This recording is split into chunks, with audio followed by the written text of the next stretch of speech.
Hello and welcome to episode 109 of The Imperial Truth. I'm Greg. Joining me is Neil. Hello, Greg. Hello, Neil. How are you? Stressed. Yeah. Good times. Before we get into that, let's talk Element Games. So I ordered my Shadow Spear Saturday for 20% off. Loving it. There's more and more releases. They're just not stopping. If you're into 40k at the moment and Age of Sigmar, it's just constant. Heresy? Not so much. But there is still, things like tools, things like simple glue, movement trays. If you're going to be playing one of those militia armies, we all know those militia armies, then something like movement trays can be a godsend. So there's lots of stuff. Terrain's something we always need, isn't it? So there's a huge amount of stuff and loads of stuff outside of our specific hobby as well. Magic the Gathering and all that jazz. And Element being wonderful. In fact, the Artist's Opus Kickstarter finished, didn't it? Do you know what it got up to? Do you know what? I didn't check it when it finished. I know that it obviously well overdone its target, as you would expect. But I never actually went back to check how it was, what it finally ended up at. Right. So it's almost 1,300 backers and just under 70 grand. They are still accepting late pledges, obviously at time of recording. So head on over to Kickstarter if you've missed out and you really want to get in on that. You still might be able to squeeze in under that final deadline. And a big thank you for the people that used the link. There must have been a couple at least, I think, that used our link to go through to it. So thank you very much for taking the time for the extra click. It's always well appreciated. But yeah, that seems to have done well. So they'll be hitting people sooner or later, I'm sure. Yes, indeed. Yeah. It's all good stuff from them. So Neil, tell us what you've been up to. Frantically painting, and properly frantically painting, like looking at the number of days between now and the time we go to Chicago and panicking at how much I still have left to do. It's going to be a very tired flight over, maybe? Could well be. Could be a suitcase full of paints and brushes as well. I was about to say, you're allowed 100 ml, aren't you, of in a clear bottle and all that jazz. So yeah, so it could be like selection of paints in the suitcase and as soon as we land, get to the hotel. On the flight, set up camp and away we go. You've got a little tray. You've got a little indentation on the tray to put your water. Do you know what? That would be a really good idea. I think if you could get away with it. I don't know if it would work though. Would they let you on a plane with paints in bottles? Well, if they're under if they're within the requirements and in clear plastic bottles and all that stuff, they'll fit their rules. They might look at you strange. You might get pulled out. And obviously you can't take any sharp things with you. But if you're just using a brush and some paints, there's turbulence could be an issue. You'd hate to get up there and it to be a bit jumpy. But there would be. That would be a bit of a. Although think of all that, that uninterrupted painting time. Yeah, absolutely. Well, I'd be where you physically can't go anywhere, pretending not to know you. I think I'd be like, that could be fun. No idea who that guy is sat next to me. Who we bought tickets together. No idea. Yeah, I don't know what he's doing. So all that fun. So, have you? Is any part of it complete? Are you? This is one of my problems is that when I paint a model, I very much get to near the end of a part of that model and decide to stop and move on to another part. Sure. So everything is in 95% completion. So the head is 95% completed, so is the spear, so is the body, so is the cloak, and so is the base, so is the little bird, so is the skull. Everything is very nearly complete. And the problem is, the closer I get to completing something, the longer it takes, because I end up procrastinating over the little details and thinking, should I rework that? Should I rework that? So I end up going backwards more than I go forwards sometimes. So then the time can spiral. And that's pretty much what's happened this month. I thought to myself, I've got loads of time because I've got like a whole another month and I've nearly finished the model. And then when I started flitting around on to other things, those weeks have just melted away. And I've now looking at the number of days left and just completely in panic. Yeah, I understand completely. Are you doing anything really new on this model, or is it TM Hollis? What I've done is, so with this one, I mean, a lot of people may have seen it on Instagram, although probably not tonight as Instagram's down.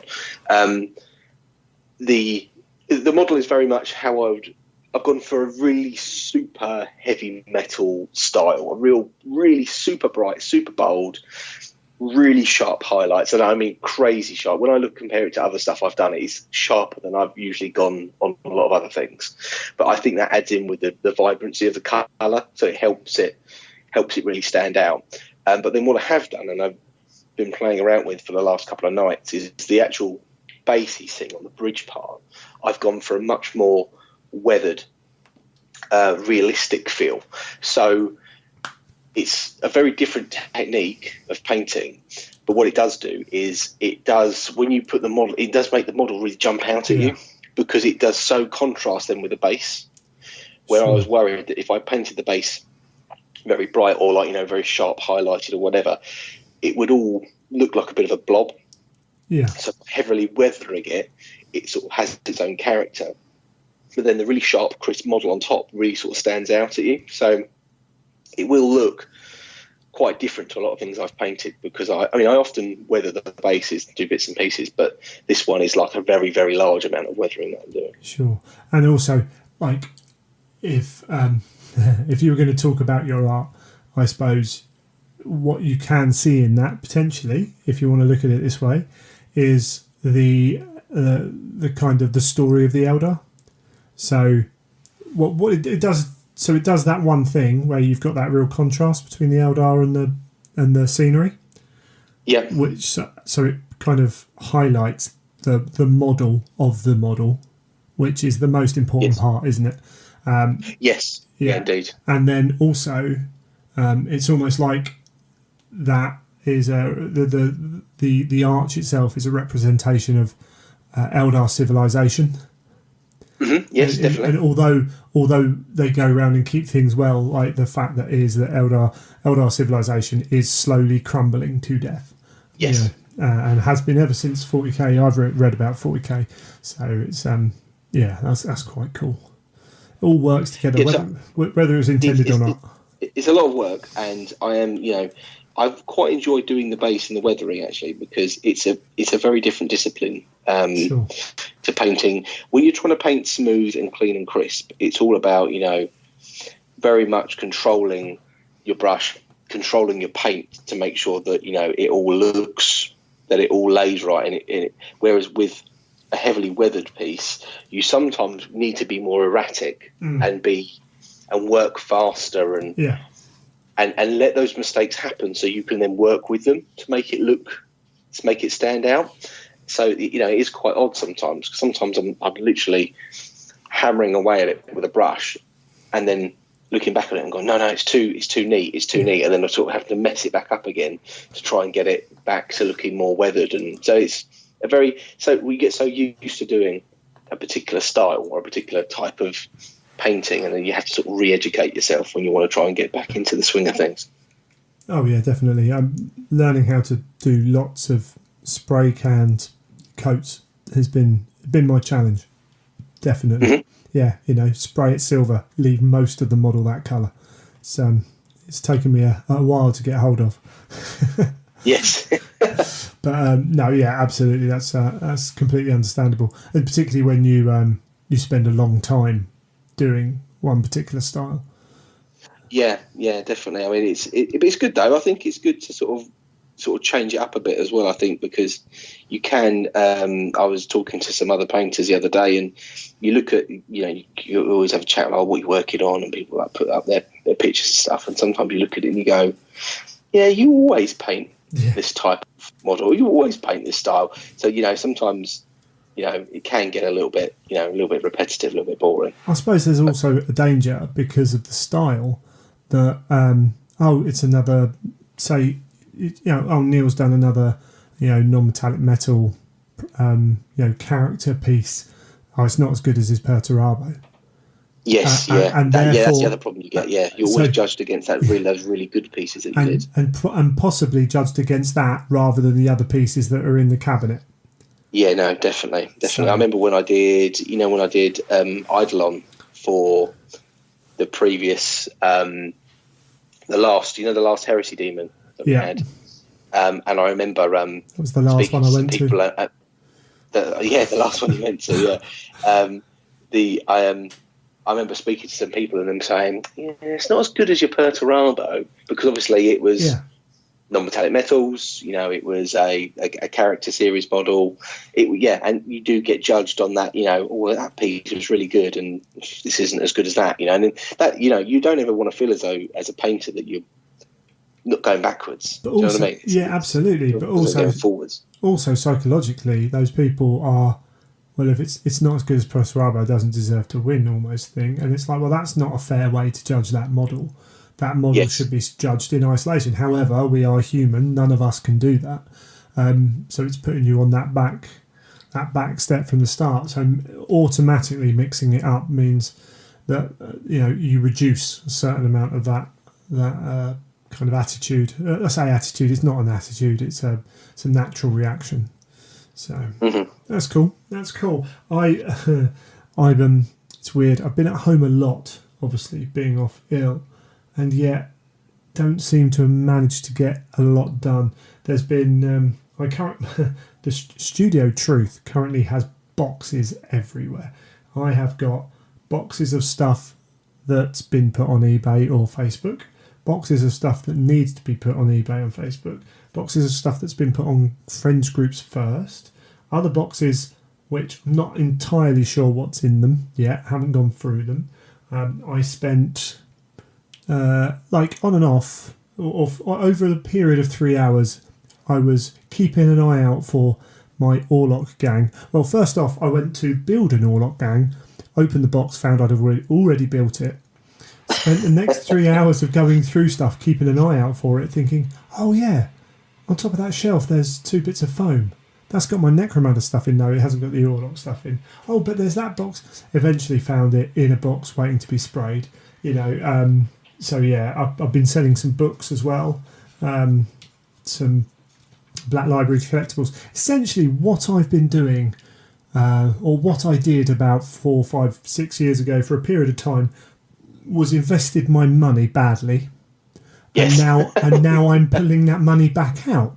So, and in some ways it's not too bad because, in that period of time, I was working 2 jobs very hard. One of them, when I was delivery driving, I wasn't using my car at all. And my mortgage was all sort of nice and comfortable. And that money was spent on the hobby. And now I'm recouping 75% of it. So, but slowly and with a lot of effort. So, the Studio Truth is an absolute mess. I've got models all over my windowsill that need to be put on eBay. It's those moments when you open a box and went, oh, forgot I had one of them. Oh, sorry, forgot I had 2 of those. And I've been doing that with like every 3rd box, going, oh, I forgot that was in there. So, need to do something about that. Yeah, well, I must admit, it's good when you can actually get around to having the time to sort it out. Because I've got 4 big boxes. The tiles, the scenery tiles that Forge World do. Yeah. The cityscape ones. I bought 4 of those, painted them, and then they got crushed in the Games Workshop, so they replaced them for me. Sure. So I've had those brand new in the box now for quite some time. And then every 2 or 3 months, the wife will say, "So, what's in these boxes?" Yeah. And I'll go, "It's hobby stuff." And she'll say, "So, what are you doing with this hobby stuff?" I went, "I'm keeping it because I might sell it at some point." She goes, "Well, why can't you sell it now?" And I go, I'm letting it appreciate in money. And then she goes, "No, you need to sell it. And if you don't sell it, I'm going to throw it out." And I go, No, don't throw it out, because it's And it's the same conversation we have about every 2 months. And at some point, I must get around to actually getting them out and sticking them on eBay or doing something with them. Well, because I'm eBaying this stuff at the moment, basically my missus doesn't come in here much because she hates seeing the mess. But I know that as we get closer to having to get or getting another job, hopefully, fingers crossed, this room needs to be a lot clearer than it is. So I'm pushing on. If anyone does want any Slaves to Darkness for Age of Sigmar or classic Warhammer Chaos, I've got a shed load. So yeah, we can. That's definitely one of the armies that I'm not getting back to. And in fact, we've had the new this coming Saturday. We've got all the Khorne stuff being released for Age of Sigmar, and then they're only bringing out a couple of new models. We're getting new. What's his name? Skulltaker, new Herald, and then terrain for Age of Sigmar. I think the terrain and prayers, Khorne things, although might be able to use them in other games. And I've got my all Khorne demon army sitting in a box waiting to be rebased because I can use it for all 3 systems then, and that might become then my Ruins of the of the Demons of the Ruin Storm army for 30k down the line at some point. And I'm looking at probably 7 or 8 boxes full of armies sat in the corner of my room for 3 different systems. And I'm like, well, a lot of stuff. Yeah, and like not all the stuff for those armies is painted in there. There's 2 armies that need to be rebased for Age of Sigmar. And I'm and that's without my Space Wolf stuff over there, which I need to sort out my knights. And it's like, yeah, really got to think about my purchases moving forwards. I don't necessarily mind having 1 or 2 more, but it's got to be the right armies. It's got to be the right thing, because otherwise, what am I doing with my money? Yeah, no, definitely. You got to. I mean, I do feel as I'm quite controlled with my hobby spend. I think being a painter, it helps sometimes because you just know that it's never going to be. You don't buy an army as such. You often buy the one model or something that you like the look of, and it's easier to keep control of it. I think when you're buying armies, it's very easy to get out of hand very quickly. Big time. There's a couple of those armies where I want everything I want all the options. And that makes it a bit of a problem. But I also know that at this point in my life I can afford to do it, and it's not putting a stretch on our finances. In fact, I'm sensible with it in that I'm not even pushing that far. You know what I mean? Actually, I haven't spent a huge amount of money. I bought Shadow Spear. I haven't spent a huge amount of money for the last 3 months on the hobby, even though I've been bored sitting in bed. But I know that in the future that could change, so I don't necessarily mind spending a little bit at the moment, and then maybe knowing that in a year's time, if there's something like we have a kid or something, well, I'm not going to be able to spend that money. Yeah, so it's and the time element as well evaporates very quickly when you have children. Yeah, it's all fun, so they say. Apparently, we'll see. It's all us. Fun and games. So I mentioned some of the Khorne stuff. We've also got Gamma going on as we record. Obviously, we're recording a little bit before the release date, but we've had some. Obviously, most of the stuff's going to be 40k and an Age of Sigmar or variants of. But for old school fans, we've got a new Cal Jericho and Scabs model coming. For those who don't know, Cal Jericho was a character in some books who had a model made, but he's they're gorgeous models. Actually, I really like them. They're really nice, and the faces on them are really one of my favourite parts. Actually, yeah, they're really cool. One that I was actually considering putting my halfling team on Blood Bowl on eBay because I've got an old metal one with some treemen and stuff. But knowing that a halfling team was going to be coming soon because Tony's a big fan of halflings.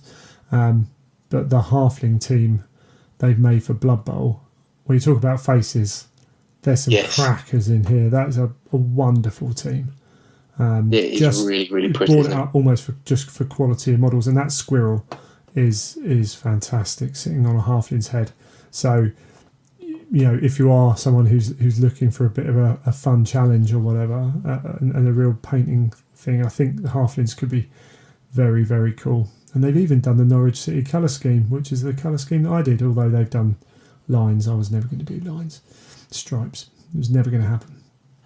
And then there's Kill Team, blah blah blah. Blackstone Fortress, they've released then, or they've announced the next expansion, which is a Commissar and an Ogryn, but Chaos ones, which are gorgeous models. I absolutely love them. And the fact that you've got this Chaos Commissar, if you're picking up cultists, particularly to use in a militia and cults army, like this guy can fit in as a leader really easily with his massive power fist. But also, I'm not the only one, but I kind of think we're going to be at some point pushing towards an all plastic traitor guard army. Yes, I can well. That looks as that's on the cards. Isn't it? Certainly having enough models to do it. Yeah, I think there's a lot of flavour in those two models as well, which is not just a commissar who looks evil. He's got cuts in his head and everything else, and it's fantastic. It's really top quality, and there's some more to come. Obviously, we're going to miss out on some of that, but. Will we see anything? We'll see some bits at Adepticon. I take it there'll be some. Yeah, so GW have their seminar at Adepticon. In general, all those seminars tend to be GW focused rather than Forge World. You get some specialist games, but we don't tend to get Horus Heresy in those. Okay. Who knows? I mean, we can. Never say never. But it's a bit of a weird one this year. I mean, we've still got no book, much to some people's real kind of concern. It's coming. They've got no control over it. I've seen there's been some discussions, and you can have your point of views. Everyone's going to have their different point of view, and that's cool. That's fine. I've seen some people kind of demand that Forge World do more. The books have been shipped and they haven't arrived. There's not a lot that can be done, is there, really? You can get on the phone. Not really, no. Get on the phone to the company and say, I need them here right now. But if they're being held up somewhere in customs, well, they're being held up somewhere in customs. If they missed a port date or a port time schedule and they're being, in the middle of a container that's in the middle of a ship or in the middle of a warehouse and they missed a slot and being put on the next available slot, then again, you can't do a lot. It's frustrating for Forge World as much as it is for us, I think.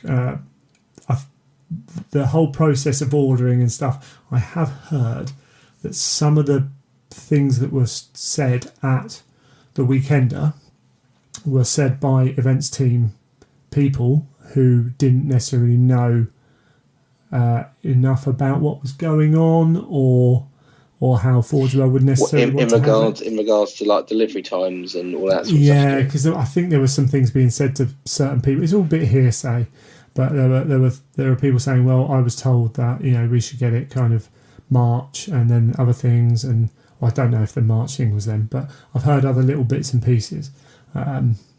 So I remember when the people were asking in the queue. Yeah, the events team's guys just kept shrugging their shoulders, saying, "We don't know." Sure. And it depends who they've asked as well, I suppose. Yeah. That line was very, very long as well. Very easy to get a Chinese whisper going on down that absolutely, and that Friday night. That maybe. Did you hear it's March? Did you hear it's March? And by the time you get to the end of the queue, did you hear it's going to be here tomorrow? Yeah, and we've paid for the book. I'm one of the people who's ended up paying for the book, thanks to a friend. Some people are saying that Forge World should do more for us because we've already paid for the book and we still haven't got it. As far as I'm concerned, I'm buying the book when it comes out. I paid for the book now. The fact to be honest, delayed, I'm always going to buy that book. And I was thinking to myself the other day, and when you have a little mad lapse of memory, and I forgot that obviously I'd been to the Weekender and purchased it, and I remember sitting there thinking, what other big purchases have I got that I might need to think about around Adepticon time? And I remember thinking, what about if they have the new book at Adepticon? And I thought, no, actually no, that's bought, that's paid for, that will be winging its way to me. So it was one of those ones of sometimes you just forget you've done these things. I had the opposite of, oh, one day that book's just going to turn up because I'm not even going to get the order notice. I'm sure my friend is going to, Howard, bless him. I'm sure he's going to get hold of me and tell me that it's been shipped. But I'm going to be like, yeah, it's going to be like, oh yeah, even that will be, oh cool, bouquets arriving, Yes. And people who ordered it there, they've said, if they follow through with it, they're going to get it a week early, and we pay no shipping. So, although did they put that under 75 quid anyway? I can never remember now with Forge Web. But if we do get it a week early, I know that I'd be annoyed if half my mates had it and I had to wait a week. So I've paid the money. I'm going to get the book. It's not a matter to me. I understand there may be people out there who've got slightly tighter budgets, but at the end of the day, if you've gone to the weekend and knowing you're going to buy the book, you probably budgeted for that anyway. Yeah. So the fact you paid for it then shouldn't matter too much to your budget now, that kind of thing. So yeah, I'm not too worried. It's just frustrating, isn't it, that we're sitting here on our one thing we get every 2 years and twiddling our thumbs. But think of all the things we can talk about when it does arrive. And as we both said, what's the betting it happens like the Friday that we're at? Yes. In Adepticon. Yeah, I can just well imagine that we'll be in the States and it will have been delivered. Yeah, I'll be phoning my mates up going, "Did you want a book? Because I can buy one now and bring it back, like just so I can read it in bed up here." Yeah. So I don't know. We'll see. On the same kind of note as well, we've got at some point this month. It's been announced that it's March. It was confirmed at the Weekender. The Solar War, the first book of the Siege of Terra, should be released. It's appeared on the coming soon page on Black Library and then got taken down for the month of March, and it's still not there. We know that I think it's the second to last Saturday of March, I believe, is the launch of the horror range. So you would think that they won't overshadow that, because I think the Siege would overshadow that. So they wouldn't want to do that. And they just want to keep them separate anyway, I think, because collectors will want to be able to spread that out over a week, and maybe a payday as well, which would be really cool for people. So it's either going to be like the Saturday this is released, or is it the 30th is the Saturday at the end of the month? So there's Sod's Law dictates that it will be available to order on that Saturday. I'm going to be in a time zone 5-6 hours behind. So again, that's another one where maybe I set the alarm clock a little bit early, get up at 4 o'clock just to make sure it's. You'll love that, wouldn't you? Do you know what? Do it. I think I can see myself not getting huge amounts of sleep at Adepticon anyway, so I won't. Or again, trying to get a mate to make sure that they order too, because it's one of those things. Fear of missing out's pretty strong on that. So got to make sure I get that series. Otherwise, what kind of heresy fan am I? Exactly. You didn't go to last weekend. Exactly. So shame on you, Absolutely terrible. So there's that as well. So March could be a really good month. Maybe April's our really good month. We just don't know yet. It's a good month for Blood Angels players though, because it looks like Sanguinius is just around the corner, if not out on the day this is released. 412. Do you know what? That's been quite a while since the weekend, hasn't it? Really? Yeah, I think. Well, I wonder if there's been an issue with how many they've sold.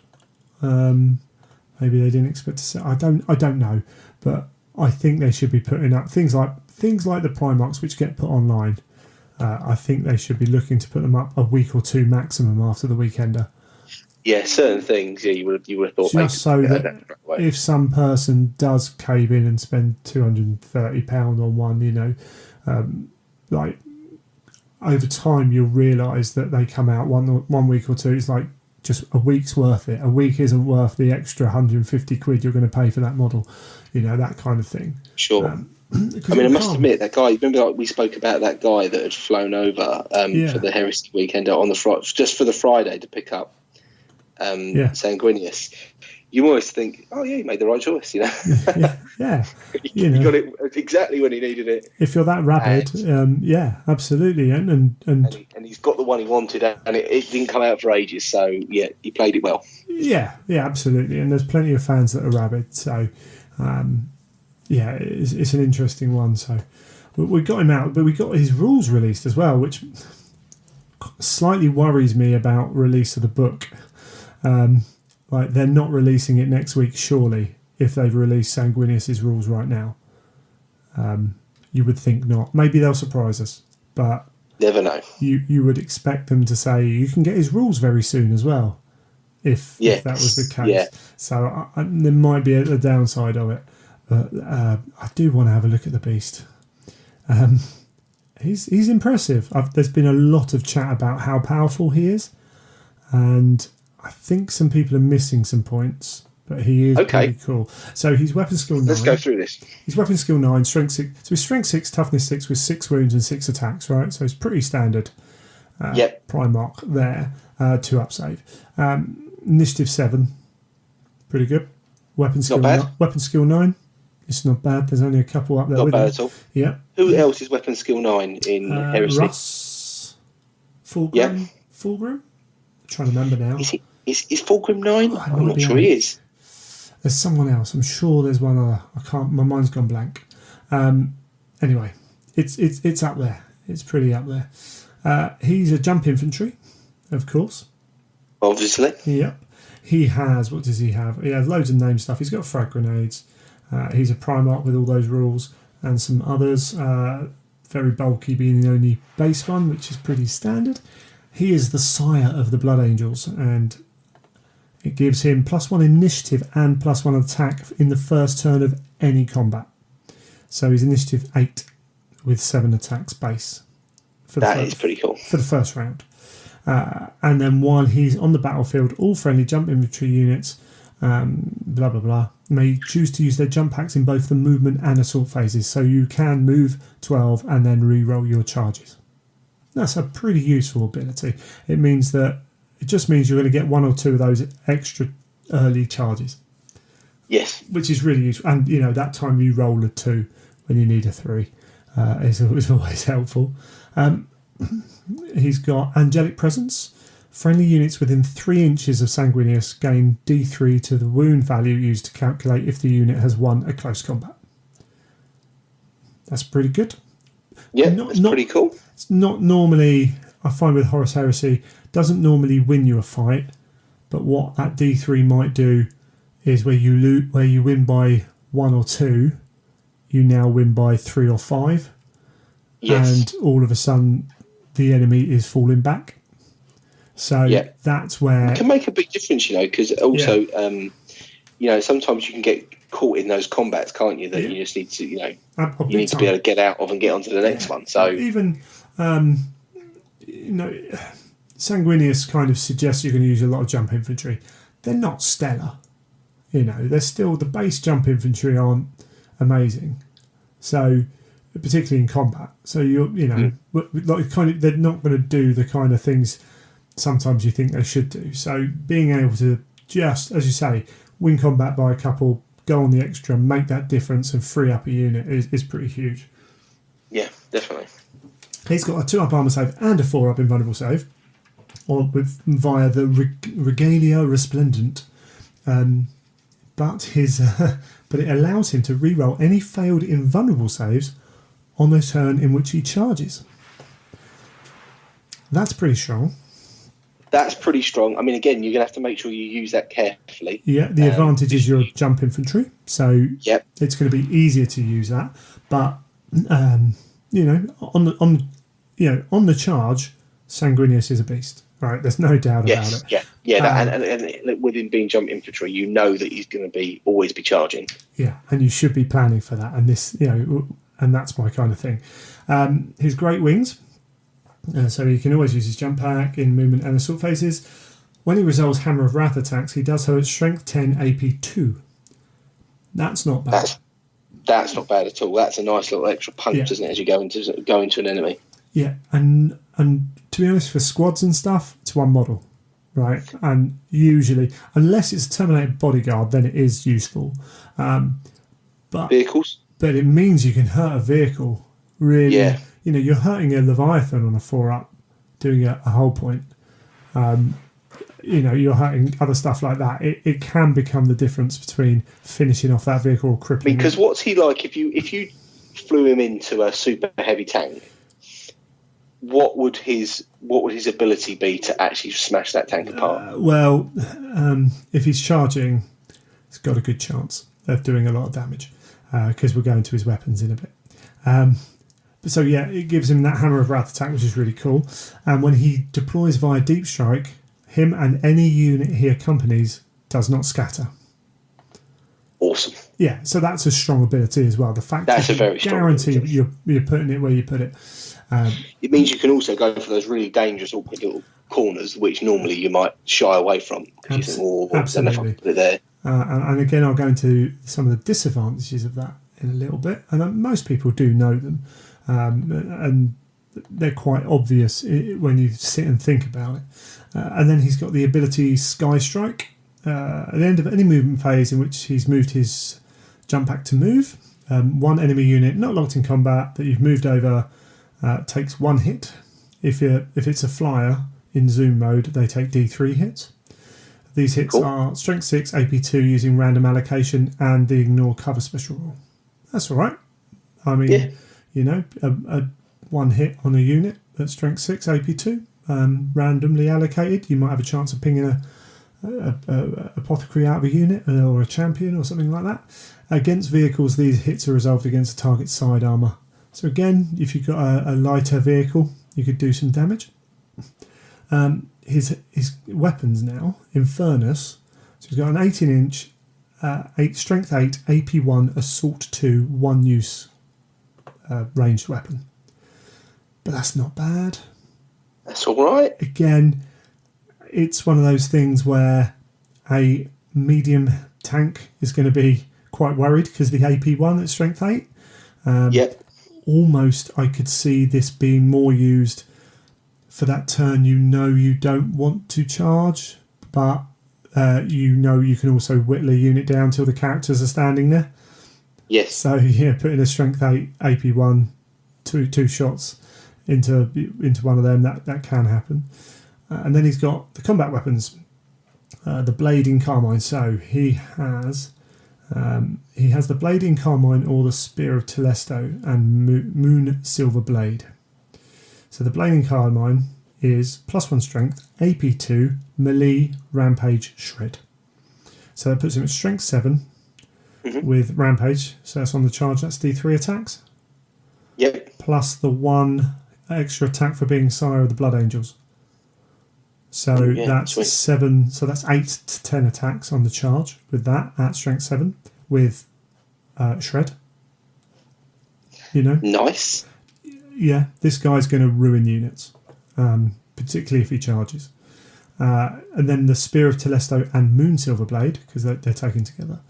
The Spear, we'll do the Moon Silver Blade first. Strength as user, AP 3, melee, mastercrafted, blind, duelist's edge, and Moon Silver is any wound caused against a model with a demon of the Ruinstorm or Psyker special rule is instead counted as 2. So I like that. That's cool. That's a nice bit of story behind it as well, isn't it? And the thing is, you might never need to use it because that's mainly there when you throw the Spear of Telesto. So it can be thrown, but you can't use it for the rest of the game. So thrown is 12 inches, strength 7, AP 1, assault 1, instant death, armor bane, wrath of angels. For each successful wound roll of a 6, that unit suffers an additional wound using the same weapon profile, and it has that for both its combat and its shooting. So on the shooting, it's you've got to be lucky to do that, but again, it's that instant death and armor bane on that one at AP 1. If it's near the end of the game, strength 7 with armor bane is not bad at AP 1 for the +2. It's pretty useful, but as a weapon itself, because it's a spear, it's strength on the charge, it's +3 strength AP 1. Or its user AP 2. Two-handed instant death, mastercrafted with that. So every six wound roll of a 6, the unit suffers an additional wound. And so if you look at it that way, he's going in with 8 attacks on the charge because he's got Sire of the Blood Angels. I mean, he's going to be initiative 8, so whatever. And he's going to be strength 9 at AP 1 with instant death.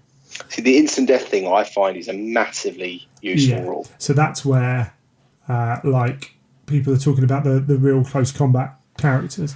And you always get to Primarch versus Primarch. And it's like, well, it's people talking about Korax and things like that. It's like, well, these people aren't going to fight them. Like, why are you going to fight them?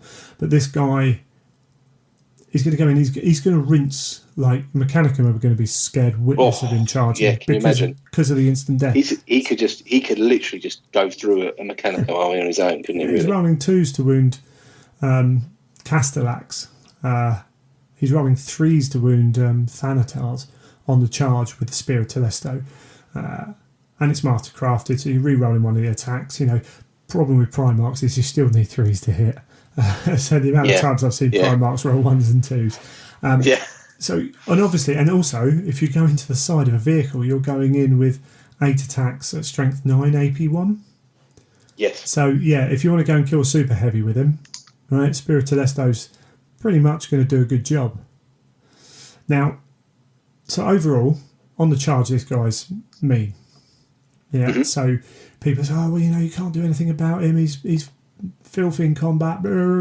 So my view is, well, if he's running across the board, right, then because he's jump infantry or jump, whatever he is, he's not going to fit he can't go in a vehicle. So he's going to have to fly across the board. Are there any vehicles he can fit in? What was he again? Was he very bulky? He's going to be very bulky. So he's only limited on certain vehicles anyway on that rule, but I'm trying to remember, my mind's gone blank. It's been that long since I've used any jump infantry that I can't even remember if there are vehicles that could take him.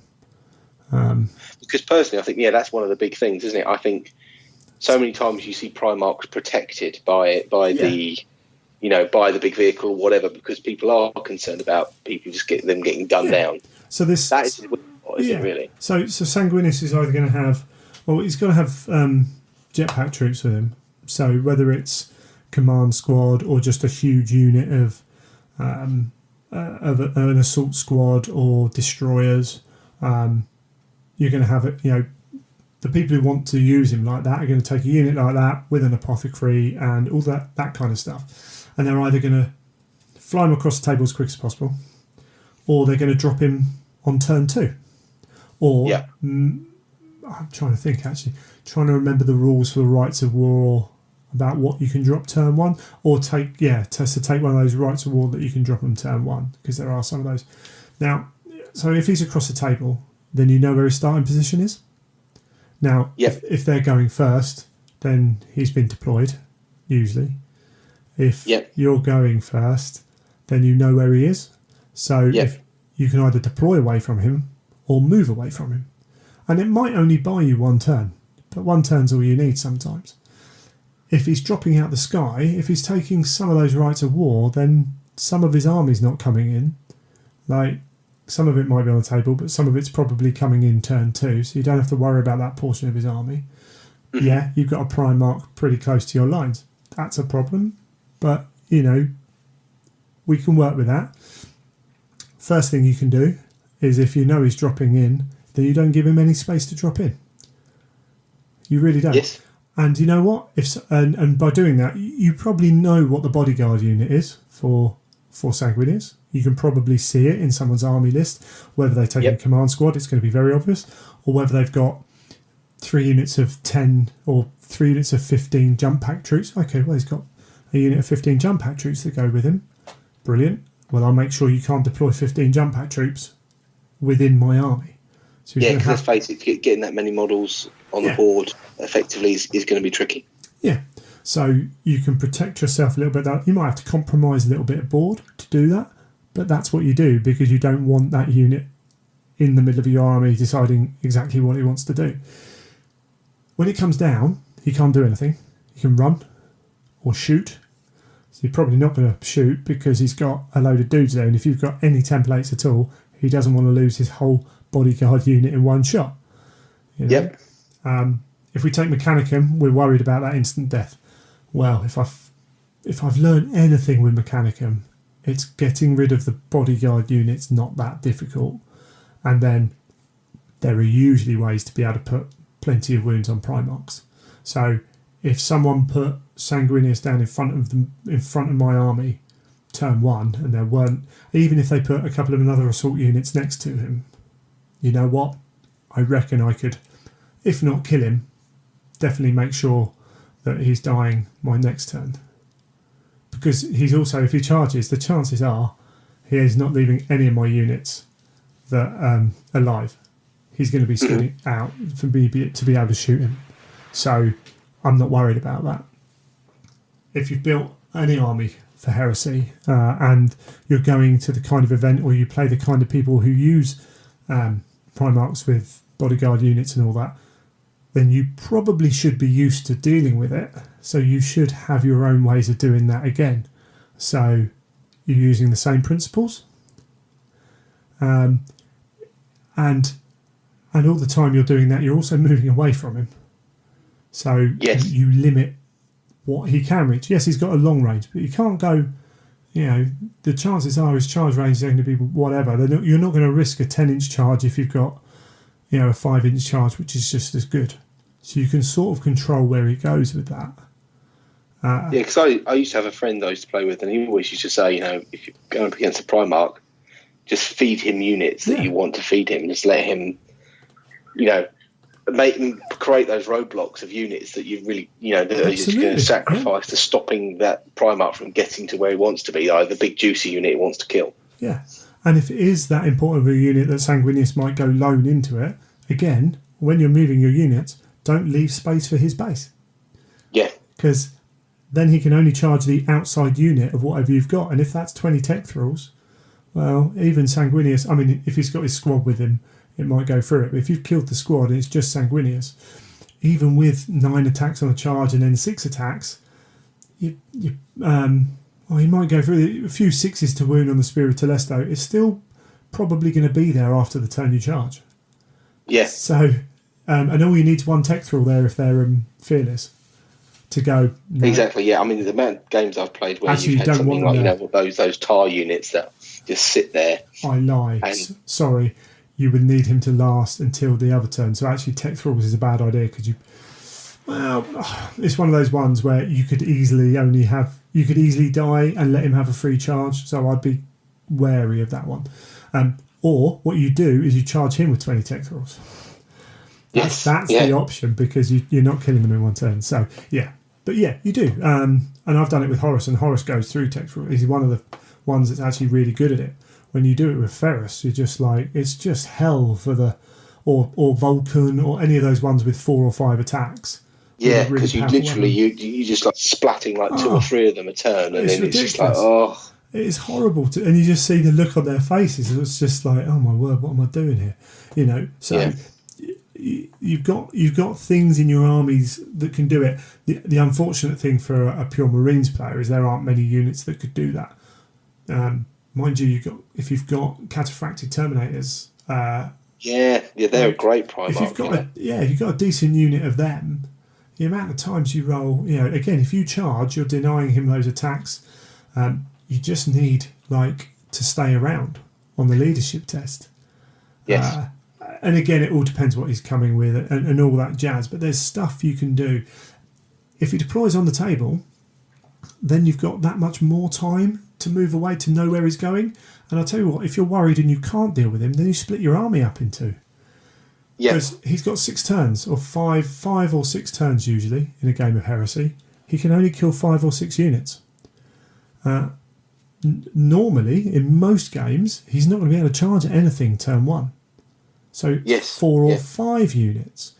If you split your army up and go, well, I don't want you to kill these 2 guys, so I'll put 1 over here, 1 over here. Right? It might take you all game just to get there. And when people are talking about, I wouldn't like to face him with this Primarch, or people are like, he'll kill this Primarch.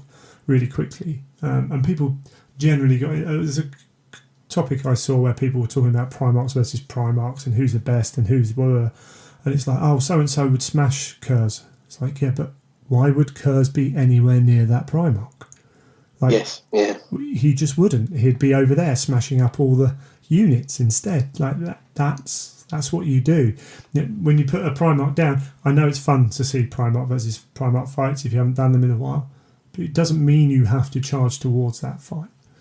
Yeah, exactly. Steer well clear. I had a conversation about my Night Lord's army with a friend once, and he was talking about, how I built it, and it was all flyers and stuff. And he's like, well, you can't deal with this and you can't deal with that. I went, yeah, because on those armies, I will just be flying around, running away from everything. Yeah. Because that is the Night Lord's way. And if we don't like the fight, we're just going to run away from it. And that's what sometimes you have to do. Yeah. You don't have to be the big hero all the time, going, right, I'm going to take everyone on with this guy, and I'm going to dominate and just kill every unit. No, if I'm not going to win, I'm just going to run away. We played. So I played Warhammer. I went to the first Adepticon I went to. I played Warhammer 8th, maybe 7th, I can't remember. And I was using, must have been 8th, all Khorne demons, and therefore I had no magic in my army at all, and I had very little shooting, and I'd used it for a year, and people at home were like, well, how do you deal with this, how do you deal with that? And I'm like, well, you just I can't do anything about it, so I've got the army I bring, and I play the army I bring. And we got to, I think it was game 5, basically I was up on the top tables. It was crazy on the last 2 games, and I played this bloke who had this huge Nurgle demon army, and it's tough as bricks, and my Khorne army was all glass hammers, and except for my Bloodthirster. And first turn we're playing this game, and I won the first turn. I've got 2 cannons. I backed everything in my army up except for my Bloodthirster, who moved around the flank, and he looked at me like, you what? You're Khorne? And I'm sitting there thinking to myself, I'm not going to give it away. But I talked to him after the game. I said, I can't take you on hand to hand, direct. You out-survive me and then kill me. It just happens. So I backed up for 2 turns. And he was like, I don't really understand what you're doing. But by the time he then got to engage, I'd decided on what terms, and I had a Bloodthirster in the back of a unit, plus 3 units charging 1 unit, with the Bloodthirster in the back. And I was able to put everything into 1 unit and feed the other unit enough just to keep it out of harm's way. And it's like, it's the antithesis of what the army should be doing in the lore and the way people perceive it. But for that instant, it was the only way I was going to win the game. So I played for it, and it came off. It might not always come off, but sometimes you've just got to say, you know what? I can't do that, so I'm not going to do it. And sometimes you've got to say, you know what? Your Primarch's freaking brilliant. I'm never going to shoot it. Because if they've got Sanguinius, whoever, they've got Leman Russ with the Wolves in a big unit of Grey Slayers. If they've got Horus with just Aaron, they can only do so much. Yes, and there's only so much damage they can do, isn't there? So you focus on the other things. They could have spent 900, 1,000 points on that before transports. You know what? I'll use my 1,000 points equivalent to kill the rest of your army, and if you're playing an objective game, it becomes even better because you're then going after objectives. And Sanguinius has the advantage of being really quick, which helps him in that. But 12 inches is still, it's still only 12 inches at the end of the day. It won't get you from one long board edge to the other. It's still going to take you 6 turns to do that.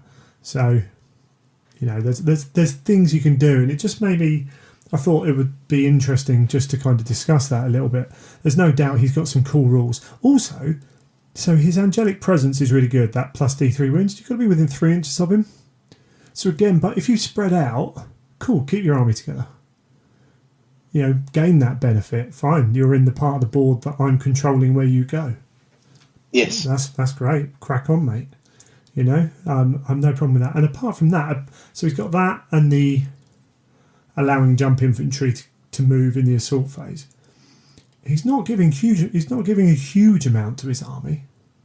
He's encouraging a style of play, an army choice.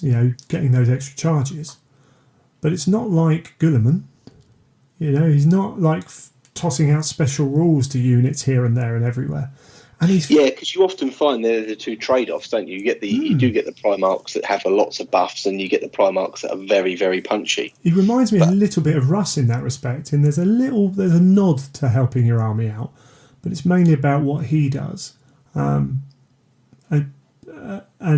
I've often found the same kind of discussion. Oh, Russ, you just can't beat him. Well, don't fight him. Yeah. It's just simple. And Sanguinius is 485 points. Yeah, he's not cheap, is he? No, you're paying for all that destruction he can do. So it's 500 points, almost 500 points off the bat. So there's ways and means. The character is not. I don't know where I'd put him. I find it when people talk about rating Primarchs, I find it a real interesting concept because they are so different. They require different armies to work. They usually require different play styles to work. There are certain groups. You have your close combat guys. You have your real kind of backstage guys, and then you have your ones in the middle. But you've also got your Kurz is an interesting one who kind of flits around. He helps the army a bit, does a bit, but he's only good against infantry and other stuff. He can't go against anything armoured. And then you've got the guys who can put, like Vulcan is, a beast when he hits the right things. But as we said, if he's hitting 20 Marines and he's by himself, because you've killed stuff, that's a long old slog. Yes. So there's a real interesting mix. I wonder if this points is an indication we've got with Magnus getting his points changed. I wonder if Primarchs, maybe they look at the way Primarchs are pointed. I don't know. Maybe. Down the line, I mean. But we'll see. It's real interesting, and it'll be good to see with things like Angron getting the actual 5-up Feel No Pain now rather than his 6-up, if that helps him out a little bit, because he is one of those ones who can die a little bit easier than the others, though he's normally got plenty of Terminator armour around him again to help keep. You don't often see a Primarch, do you, in the wild without a big fat bodyguard around them? No. Well, why would you? At the end of the day, with the amount of AP2 weaponry out there, I know that if you put a Primarch down in front of my Mechanican army, they'll be laughing. Frankly, sometimes I'm helped by the fact that people put the Primarch near the front of that unit, so I get to wound on the Terminators, and then even with Lookout Sirs, you sneak the wounds through. But yeah, there's you can. The game has all manner of horrible death to put out there, and even the big Volkite, the heavy support Volkite units, they just put out so many hits at strength 5 that you just roll dice. And eventually Primarchs go down. I think that's the big thing, because if you look at his armour, you've only got to just shoot a lot at him, and I think he'd struggle. Yeah, but I mean, no one's ever only shooting a lot at him. They've also always got a few big weapons to shoot at him as well. And 6 wounds is great, when you've got a 2-up, 4-up save, and it will not die. But a couple of bad dice rolls and 6 wounds never looks enough. Yes, definitely. And it takes a couple of ones. Amazing how quickly they whittle off, isn't it? Yeah, and to the stupidest stuff most of the time, like someone pings you with a bolt pistol from Overwatch. That kind of silly stuff. It's amazing how often that you hear stories like that. So I don't know. I don't know what you guys out there think about my kind of analysis of Sanguinius. It's just going to be good to see him on the table, I think. Again, it'd be nice to see them, people playing with them. Yeah, as an army, it'd be really good to see them on the table and to see if, maybe I'm wrong in certain aspects. I don't know. And often these things, you never really find out what they're truly like until you play against one or you play with one. Yeah, and we don't know what the army's like, because you could have the best Primarch in the world, but if the army doesn't keep up with him, rules-wise, then all of a sudden he's doing all the heavy lifting. Whereas if the army's strong and the Primarch's strong, then you're laughing. So yeah, and that's how the Thousand Sons caught the Crimson King and all that. It was rock paper scissors, but when it's strong, and against the right army, it's just terribly strong. It's to the point where they've changed it. So it's all those factors put in, and of course the player on the other side of the table as well. But it's a case of, I sit at the club a lot. I played a lot of tournament Warhammer. I don't really worry too much now, but I played at the weekend playing Age of Sigmar, and the amount of times where I haven't played a lot and where I'm not that bothered, the amount of times I got to the end of turn one and went, oh my word, I've just realised how I should have won this game. Right? And I've done none of it, but it's all there. It was all there. I just never stopped to think about it because I was like, I'll push it forwards. I don't really care. We're having a laugh. But there is that moment sometimes where if you do that, okay, do this, do that. And that's it's a different type of fun, isn't it? Yeah, sometimes there is an actual logical way of actually using something and making the most out of it, but sometimes forgetting that. I've been doing that a bit in the Horus Heresy card game thing. Oh yeah, that I've been playing a hand and then suddenly gone, if I just done that and that, I could have killed him. Yeah, absolutely, yeah. And in fact, actually, just sitting there thinking about that, say you've got one of those armies where you take rhinos a fair amount and stuff. You've got to be careful with the movement, but if you're... actually, it would be really hard to do it because of his spear being quite powerful, because he could pop 2 rhinos in one go. But if you've got a single rhino and there's a straight line, you're 15 inches away from Sanguinius in a direct line, and you've got a 35-point rhino that's sat there, and you're like, well, I never really do much with rhinos, they fire their combi bolter and that's about it. But actually, if I drive it up so that the back edge of it is 12 inches away from Sanguinius, then the rhino's 3 inches wide-ish.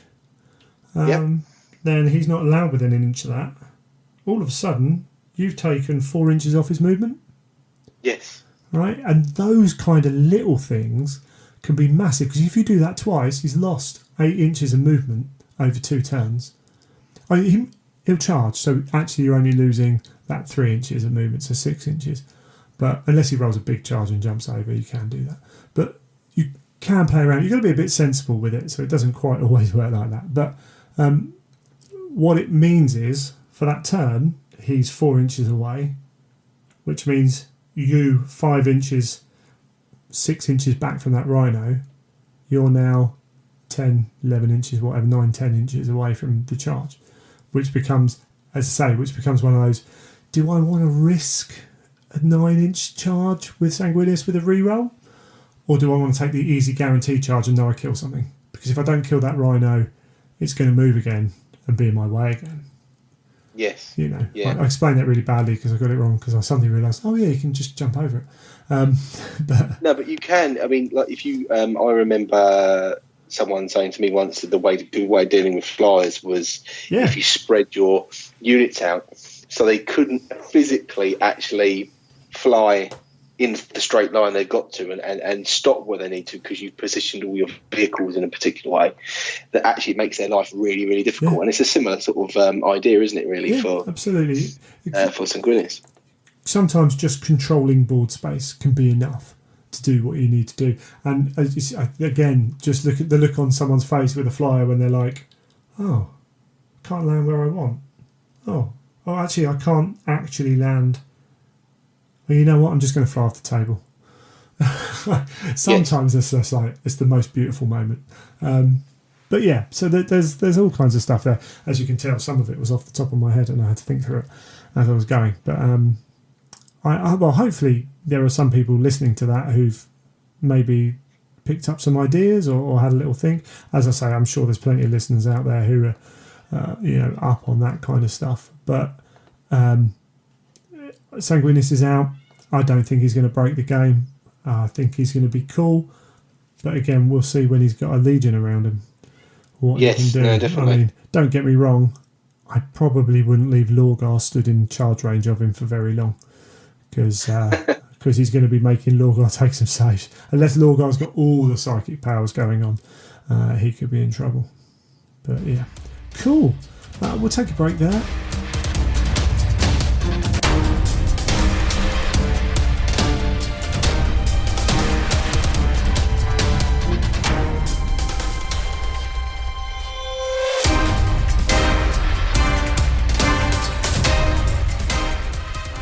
Okay, well, tomorrow, as of day of recording and hopefully day of release, we will have the first book in the Siege of Terra. The Solar War is out and probably sold out for many of you listening right now. If anyone's if all the chat is to be believed. So we got Michael back on. Hello, Michael. Hello. How you doing? Yeah, good. Thanks. Excellent. And we're going to have a spoilerific kind of almost a primer for the Solar War in terms of looking at where the Primarchs and their legions are, and we mean the bulk of the legion because there are groups and things dotted around the whole universe. We can't cover everything, but this is the major players and plot points and those things in the build up to the big showdown. Yeah. Which I thought it might be fun. We can only try, can't we? We can Indeed. only try. So I think the easiest way to go through it might be in Legion order. Yeah, I totally agree. Yeah, which is nice and easy, so that's good. So starting with the first Legion, the Lion. When did we last see the Lion? Well, technically, I suppose we last saw him in Dreadwing. Yeah. Sort of main range of the series, Ruinstorm. I think that was the last time he popped up. Yes, and essentially post Ruinstorm, he's been flying around burning home planets. Yeah. In an attempt to draw away some of the forces of Horus, which are ploughing now towards Terra. Some of Dreadwing is him understanding that maybe it hasn't worked as well as he wanted to. Yeah. And now he's pretty much going to go and try and turn around and get involved if he can, if he's not too late. Well, but he's also, he's done some damage, hasn't he? Yeah, absolutely. It's you don't dismiss what he's done, but the key was there was the hope that by doing what he was doing, the traitor legions might care more about their home planets. And it turns out almost all of them care not one iota about their home planets. So yeah, now that path, that choice has seemed to not work out the way they want it to. He's shifted plan.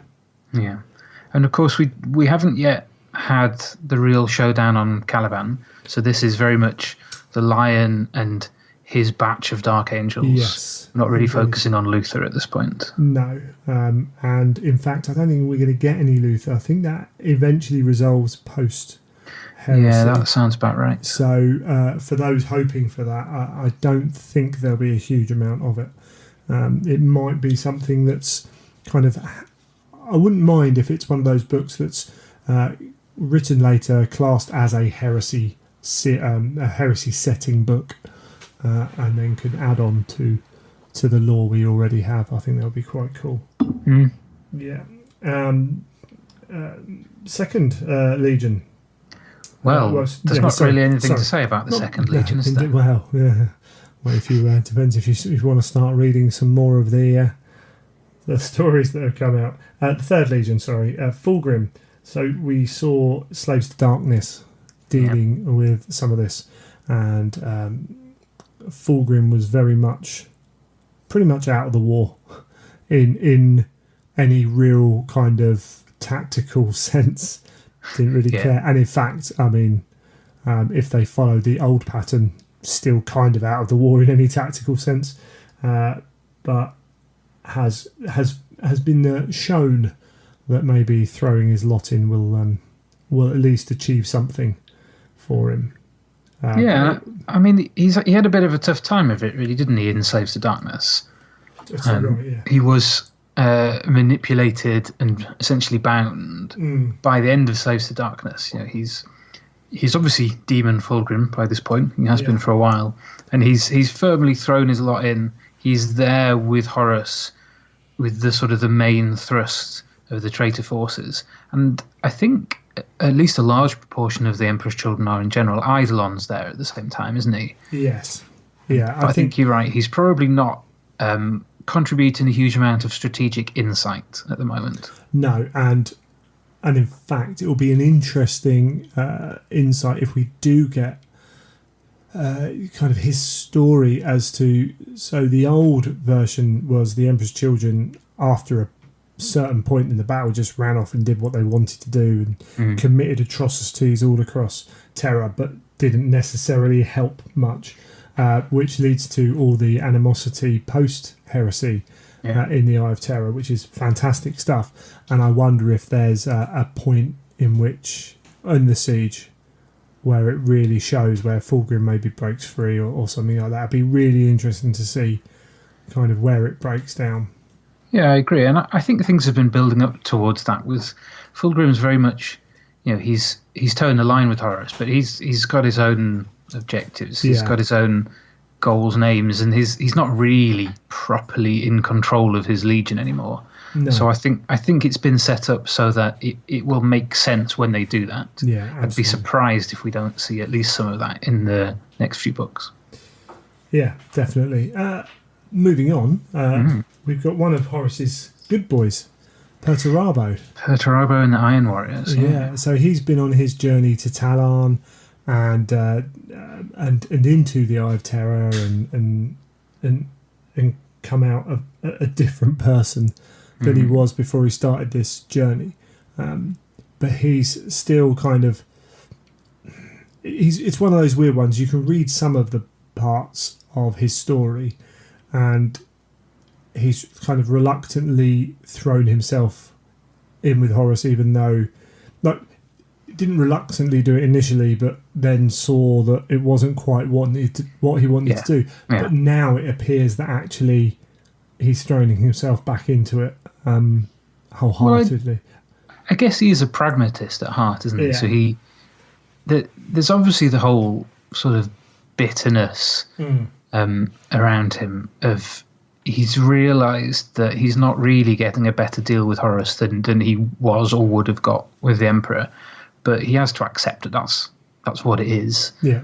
So he has that huge chip on his shoulders. He still wants to prove himself against Dawn, against the Emperor. So yeah, he's fully on board. He's gonna throw his legion in first, bear the brunt of all the dog work that no one else wants to do. But we've kind of seen little interesting things around the start of the Obliterator cult and that sort of thing coming in with his legion, which perhaps we'll see a bit more of during the siege. Yeah, definitely. And there's something about this fight, no matter that he is pragmatically looking at this, this is the time when he gets to strike back at his father. So I imagine there's a bit of a drive there as well, which it's going to be good to explore.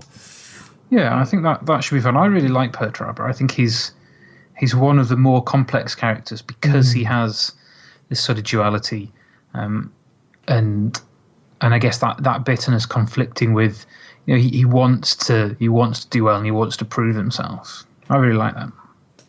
Yes, we get back to loyalists, the Khan. So half of his story was getting to Terra in the first place, wasn't it? Really. Yeah, big part of it. Finding his place, finding out the heresy was going on, working out where he stood, and then this race to Terra, and staying on Terra, even though others disappeared. So he's there ready. Which is an interesting thing how they're going to convey that as well, because the White Scars are a legion that you wouldn't normally expect to be sitting waiting for the enemy to come.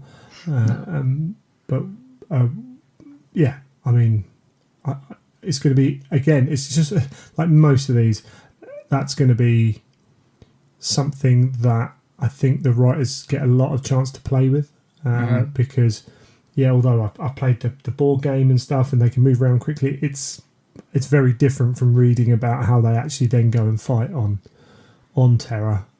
Yeah, with the I think style that's they have. right. I think we also need to bear in mind the sort of, I guess, the way you see them at the beginning of Path of Heaven. So in Scars, as you say, we're seeing the Khan figuring out his role and his position within the heresy, and the Scars are this legion of wild, free spirits, laughing as they're fighting. And at the beginning of Path of Heaven, they're beaten down. They've resisted the pull to terror at first, and they've tried to make a difference out in the wider Imperium, and then they gradually realise that it's not going to work out, so they have to come back. So I think it's going to be interesting as well to play with this idea of they've come to terms with themselves, they've accepted their position, but at the same time, like you say, they're restricted. How is that going to work in terms of their natural way of wanting to fight, wanting to work? Is he going to chafe under Dawn's sort of instructions? Yeah, that's going to be an interesting with the three of them on Terra, like how they interact in the defensive choices. Yeah, it's going to be very cool. And there's lots of little things, lots of little arcs, I think, leading off from the Scars, not least Reverul Arvida. Yes. Who we'll maybe touch upon when we come to a different legion in a little bit. But I think the Scars have had a lot of work done to them, and so it's going to be interesting to see how many of those threads get picked up, or whether some of them actually they're not going to work in the scope of the nitty-gritty of the siege. Sure. So technically, last chronological time that we saw Russ, he was not in a good way. No, so chronologically, during the heresy, it's Yarant, isn't it? Do we see him? So he's been to Terra. He's made his decision that's not where he needs to be. That he knows he can't really kill Horus, but he has to try. Doesn't go so well, and then in Wergeld, which is part of Korax, we see him. We see the aftermath of what's tackled in Wolfsbane. Yeah. So what's left of the wolves? I mean, you maybe know more than me. I don't know if that's the whole legion or if they're scattered at all. But he and the wolves. I think by the end of Wergeld, we've essentially, it's implied that they've left Yarant, but we don't know where they're going. So potentially running for Terra. There was the problem with the Space Wolves is, originally when GW made legions. The idea of the legions were not as big as they are now, and the Space Wolves had one successor. Didn't go well. We don't talk about it. So the fact that they're a chapter, although a large chapter, they started as a legion with 130 or whatever it was, a ridiculous amount of people. By the end of the heresy, they're a chapter that doesn't get broken up. So they had to be reduced down to a number of chapter-like figures. So it's going to be a lot of what's left of the Legion are there. And Russ is not in a good way. And as you say, they start to go off, and we get to see from Russ's Primarch book that there is a desire to get back, to help out, and. Again, it will be interesting to see. The old law was that Horus dropped the shields on Vengeful Spirit to entice his dad up, because he knew that these legions were on his heels. And the wolves were one of them at one point. Whether they're enough now, or whether. Or what have you, how they deal with that again. That's one of those ones that could easily be kind of played with. Yeah, that should be interesting. Because they're not the force they were. No. Definitely not. Here was an interesting one. Conrad Kurz. You've missed one. Sorry, I have missed one. But then, you do that with Dawn, don't you? Sorry, Dawn. Ooh, apologies. Greg. Well, he hasn't moved. He's sat in one spot for 7.5 years, pretty much, and he hasn't done a lot. I wonder if we'll find out at some point a little bit more about what he has actually done. I mean, to be fair, he's one of two known Primarch kills. So when you say he hasn't done a lot, he gets to pull that out the bag. He does. He does. Yeah. There's been certainly a lot of roaming around Terra and the Imperial Palace and the Sol system. I imagine we'll start to see a little bit more of the Imperial Fists. Yes. Because I don't know the numbers, but you'd have thought they would make up a large proportion of the loyalist defenders from an Astartes perspective.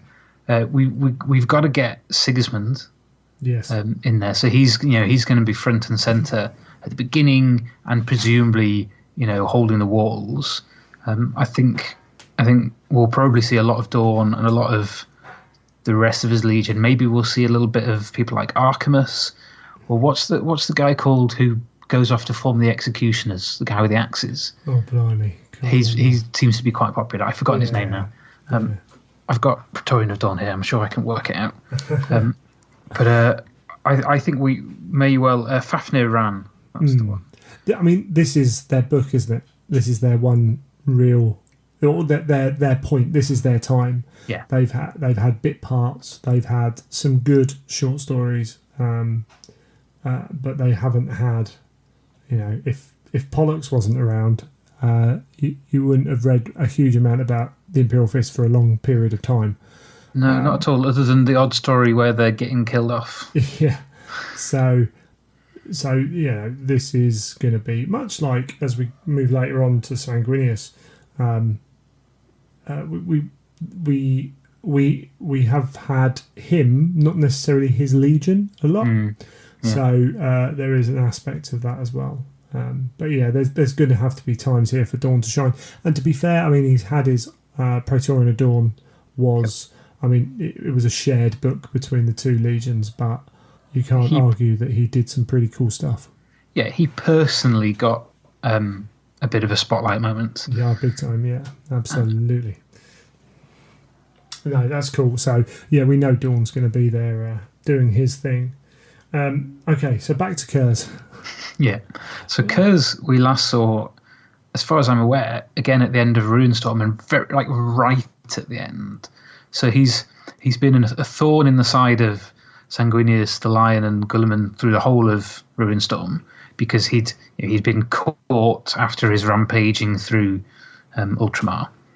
Cool. So he spends Runestorm irritating them, basically, and then at the end, after many times where you think surely one of them's just going to kill him, Sanguinius essentially threatens to take him back to the to Terra and to hand him over to the Emperor, and basically says, but you know what, the Emperor might forgive you, which freaks Kurz out completely. Yeah. But then Sanguinius says, but I'm not going to forgive you. And I love that. And he locks him in a stasis capsule and fires him off into the void. I love this idea that there's just this stasis capsule, this escape pod just lurking somewhere, and someone's going to have a very bad day when they open that up. Absolutely. And the interesting thing is, I'm not sure, that's him done now for our story? It would be.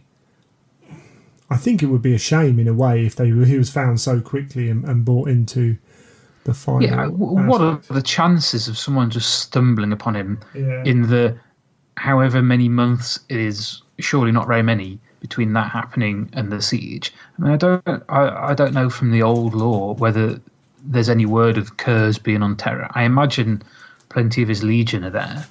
Yeah, I'm sure there are. But again, his legion is an interesting thing now, because they've almost got past the point of caring about how to wage war.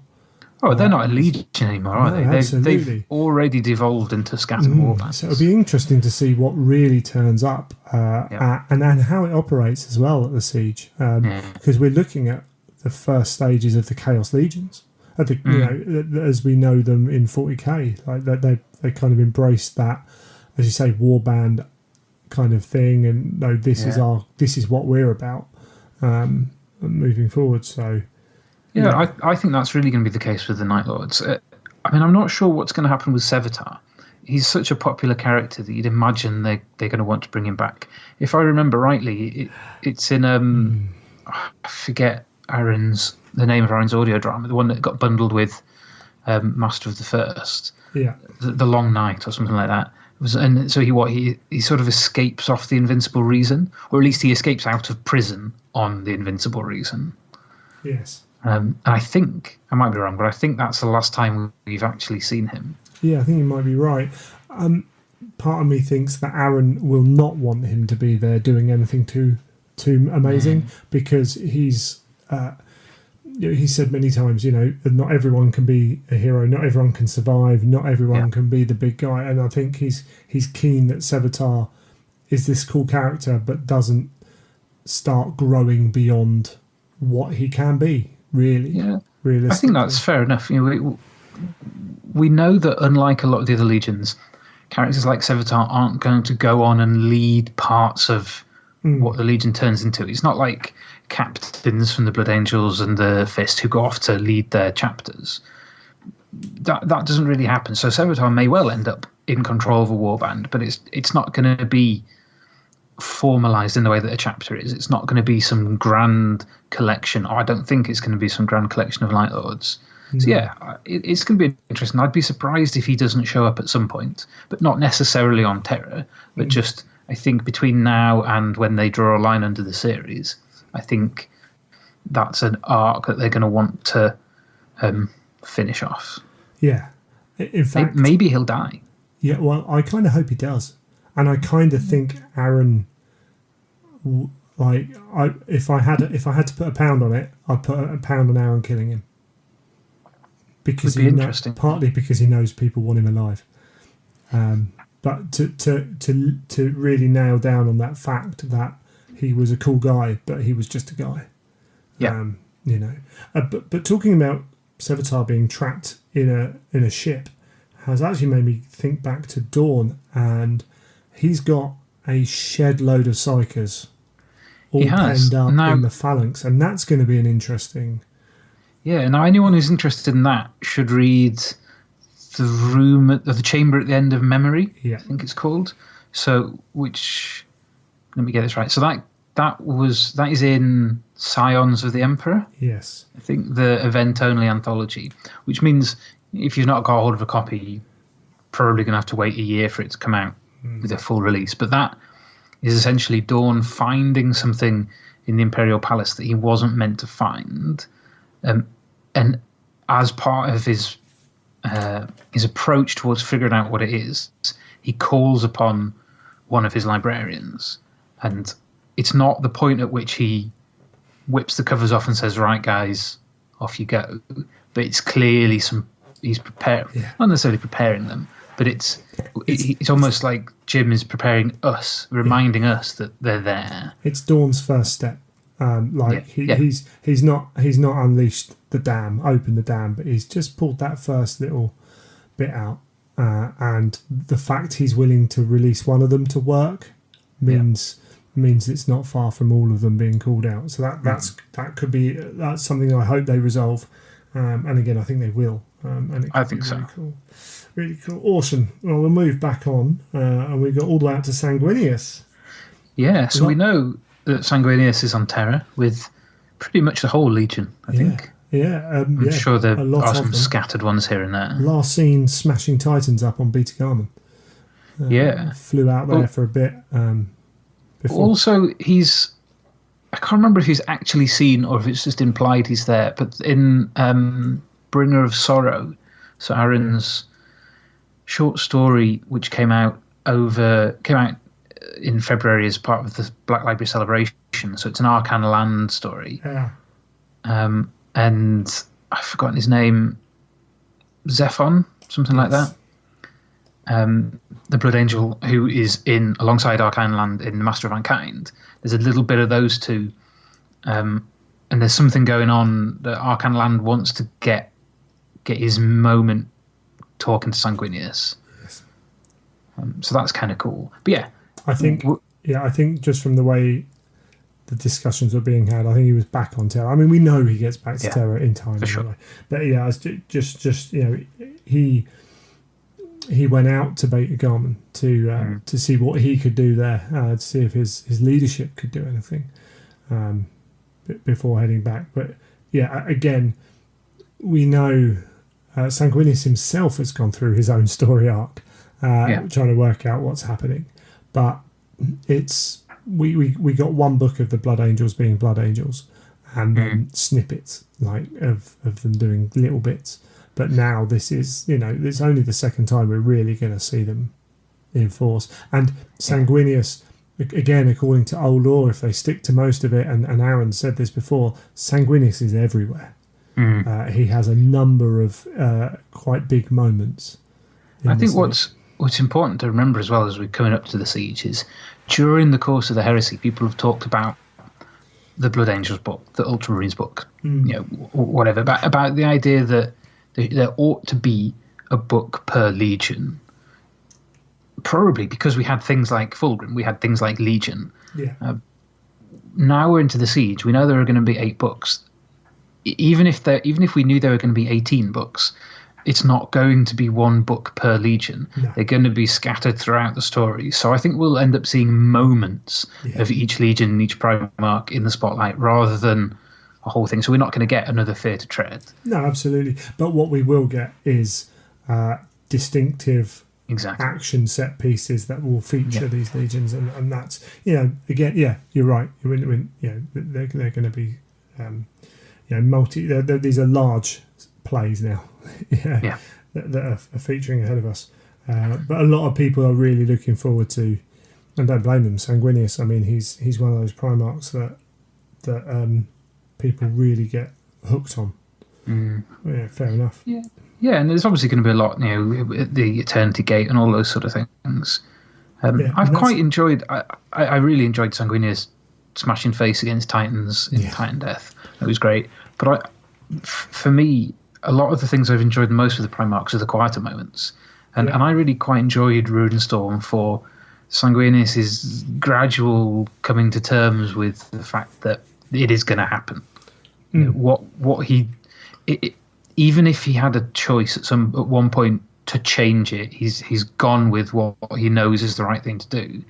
And I'm looking forward to seeing more things, not necessarily moments like that, because that was quite a grandiose sort of sequence, but quieter moments with the Primarchs and moments where they're with their brothers, really realizing that we've ballsed this up. Yeah. This is our fault. I think I'm looking forward to that as much as I am. Sanguinius smashing up against Bloodthirster. The moment the shields come down on the vengeful spirit is going to be a hell of a moment for Sanguinius. Oh yeah, right, because the almost the exact realization must come then. He would assume so. That's going to be quite an interesting. Just that maybe a couple of pages. Are going to be really quite cool. Yeah. Excellent. Well, talking about an interesting one, Ferrus and the Iron Hands. Yeah, well, obviously Ferrus isn't going to make it to Terra unless the long discussed Legion of the Damned sort of connection comes in. Potentially. But to all intents and purposes, Ferrus himself is dead. It's gone. The Legion is shattered. Yep. It's acquired leader in Shadrach Medusan is no more. The council that have taken over have basically admitted they're not going to be able to do it much to stop Horus, and therefore it's not worth wasting their lives in needless combat. I think we'll see some Iron Hands characters, largely just because there must be some around. Yeah. There's a few bits and pieces. I was flicking through some books recently, and I'm sure there was one where, there's an Iron Hands dreadnought, and like an old captain sort of character who's now in a dreadnought. I think we'll see things like that. I'm pretty sure we're going to see Freighter Thematica, because hasn't Graham written a book about the crew of the Sisyphean? Yes, he has. He's written a short, like a novella or something like that. Yeah. And we got we've got others as well. Yeah, you're right. The Sisypheum is, the call to come back to Terra was put out a long time ago in universe. So there's absolutely no reason that the Sisyphean couldn't have made it back. No. And certainly other small groupings of Iron Hands. Yeah. But I'd be surprised. I almost think narratively, how are they going to really have a big impact unless an Iron Hands character manages to kill off someone important, in single combat sort of thing. Yeah. I'd be surprised if they have too much of an impact on what's still to come. And again, like, it would be nice if they don't. I agree. Because you've already got enough legions with their big moments. Yeah, and I know there are going to be people saying, "Oh, but I love the Iron Hands, and it's not fair that they don't get their moment in the spotlight." But that's just the way the cookie crumbles, and but that's part of their character as well for the whole of 40k. It is entirely and part of their everything character. Else, Yeah, I think you're right. I think crowbarring them in to be more important than, forgive me, than they really deserve. Yeah. In context of what's happened, just feels a bit poor. So yeah, I'd like to see a few of them around, but I'd be surprised if they do much. If you want your cool character and your cool moments, I know the ending to Shadrach Meduson is unsatisfying for a lot of people, but there is one normal Space Marine who really got under Horus's skin. Yeah. Right. When Horus is standing there in these ruins screaming Shadrach Meduson's name, you like it was the best introduction to a character we'd never met ever, because it's like I've talked about it before on this show. It's like when Vader turns around to Boba Fett and says no disintegrations, and you're like, well, what's he already done already? He's happy enough to annoy you. And Horus has given you everything about Shadrach Meduson in 2 words, and this guy's badass. So you have had your character. You haven't had as many as others, but you can't. You really can't. And that the same goes for the other legions, particularly the other Shattered Legions, but not just them. There's a couple of others as well who've been on that lighter side of it. Yes, bless them. Okay, Angron. Yeah, so Angron is like Fulgrim. He's very much Demon Angron. He's essentially chained in the bowels of the Conqueror, I think, most of the time. Yeah. So we've seen a few short stories about what life's like on the Conqueror, and then I can't remember how much he was in it, but he was in Slaves to Darkness, and he's there like the other guys. He's with the bulk of the traitor fleet, and presumably he and Khan and co are just going to be pointed towards the loyalists, and chains come off, go kill. Was it in Slaves to Darkness, or was there a short? I'm trying to remember now, but essentially Angron cares not now. Angron's gone. The demon lives. There is no grand desire, and it's a case of, come on, we're going to go. No, we want to go this way and kill people, rather than I just want to go anyway and kill people. So almost the whole legion's descended now. Yeah, I think we'll see Khan, because we know that Khan, quote unquote, dies. There was, so I don't know if you spotted it on Twitter. Gav posted a little excerpt from his current work in progress. I did avoid it. That it has Khan in it, cool, and it is set on Terra. I won't say any more than that. So we know he's there, and we know he's going to be tackled. We have had a little bit of the World Eaters post-heresy with things like Ant Reynolds' really good novel Khan, Eater of Worlds, which sort of deals with how a few of them are looking to Khan thinking, like, we can do what we can do, but we need him to be able to hold us together. Obviously, we know it's not really going to work by the time it hits Scalathrax, but they make an effort. So maybe we'll see a few of the wider legion, but I imagine it's blood flying in the background and Khan is going to be the focus.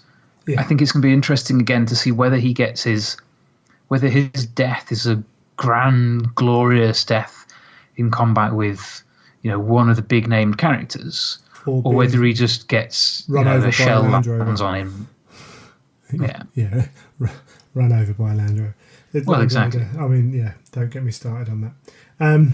Yes, absolutely. And and the descent into Khorne kind of reduces the probability of having those characters as well, and the same goes for all the gods.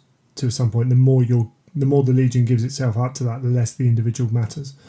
I think that's right. I think it's going to be interesting to see how much the Siege really tackles that descent, because I think it's important to remember that even though a Legion falls, each person falls in a different way and to a different extent. Definitely.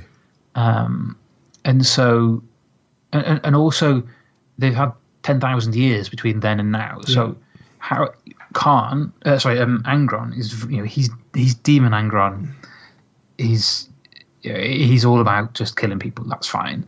But I would have thought, sure, they might lose themselves to bloodlust when they're on the planet, but I'd be surprised if there's too much of them really sort of Khorne worshipping and that sort of thing. Yeah, I think they'll be lost to their excesses in the same way that the Emperor's children will be. And then I think the Death Guard, the Thousand Sons, will be a bit more disciplined about what's happening with them.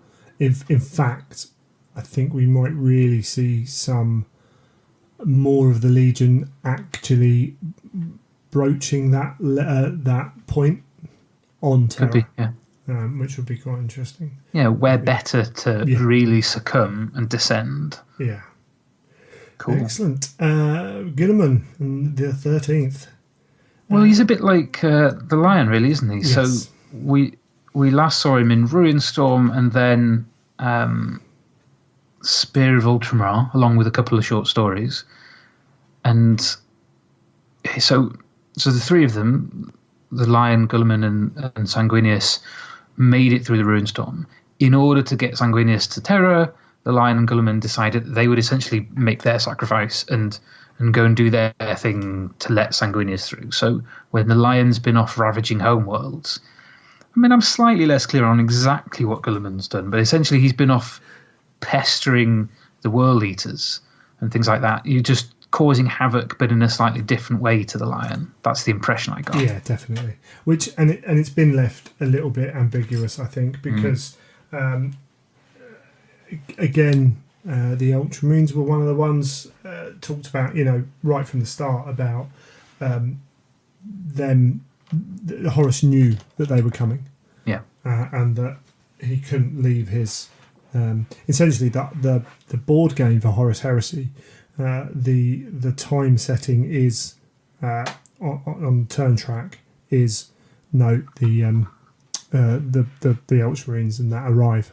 So yeah, it's always been a part of that fact, and obviously, I think it would be quite hard to write how they've harassed them enough, but have then been far enough away from the chaos, from the traitor forces, to then have to race to harry them.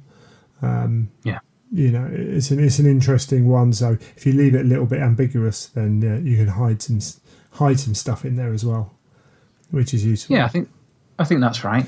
Again, like a few of the others, it's going to be interesting to see how much we see of the Ultramarines. Yeah. I think it'll be good to have some of that. Will they? Won't they? We know they won't make it there on time, but you need to have some of that tension. Of you see Gulliman.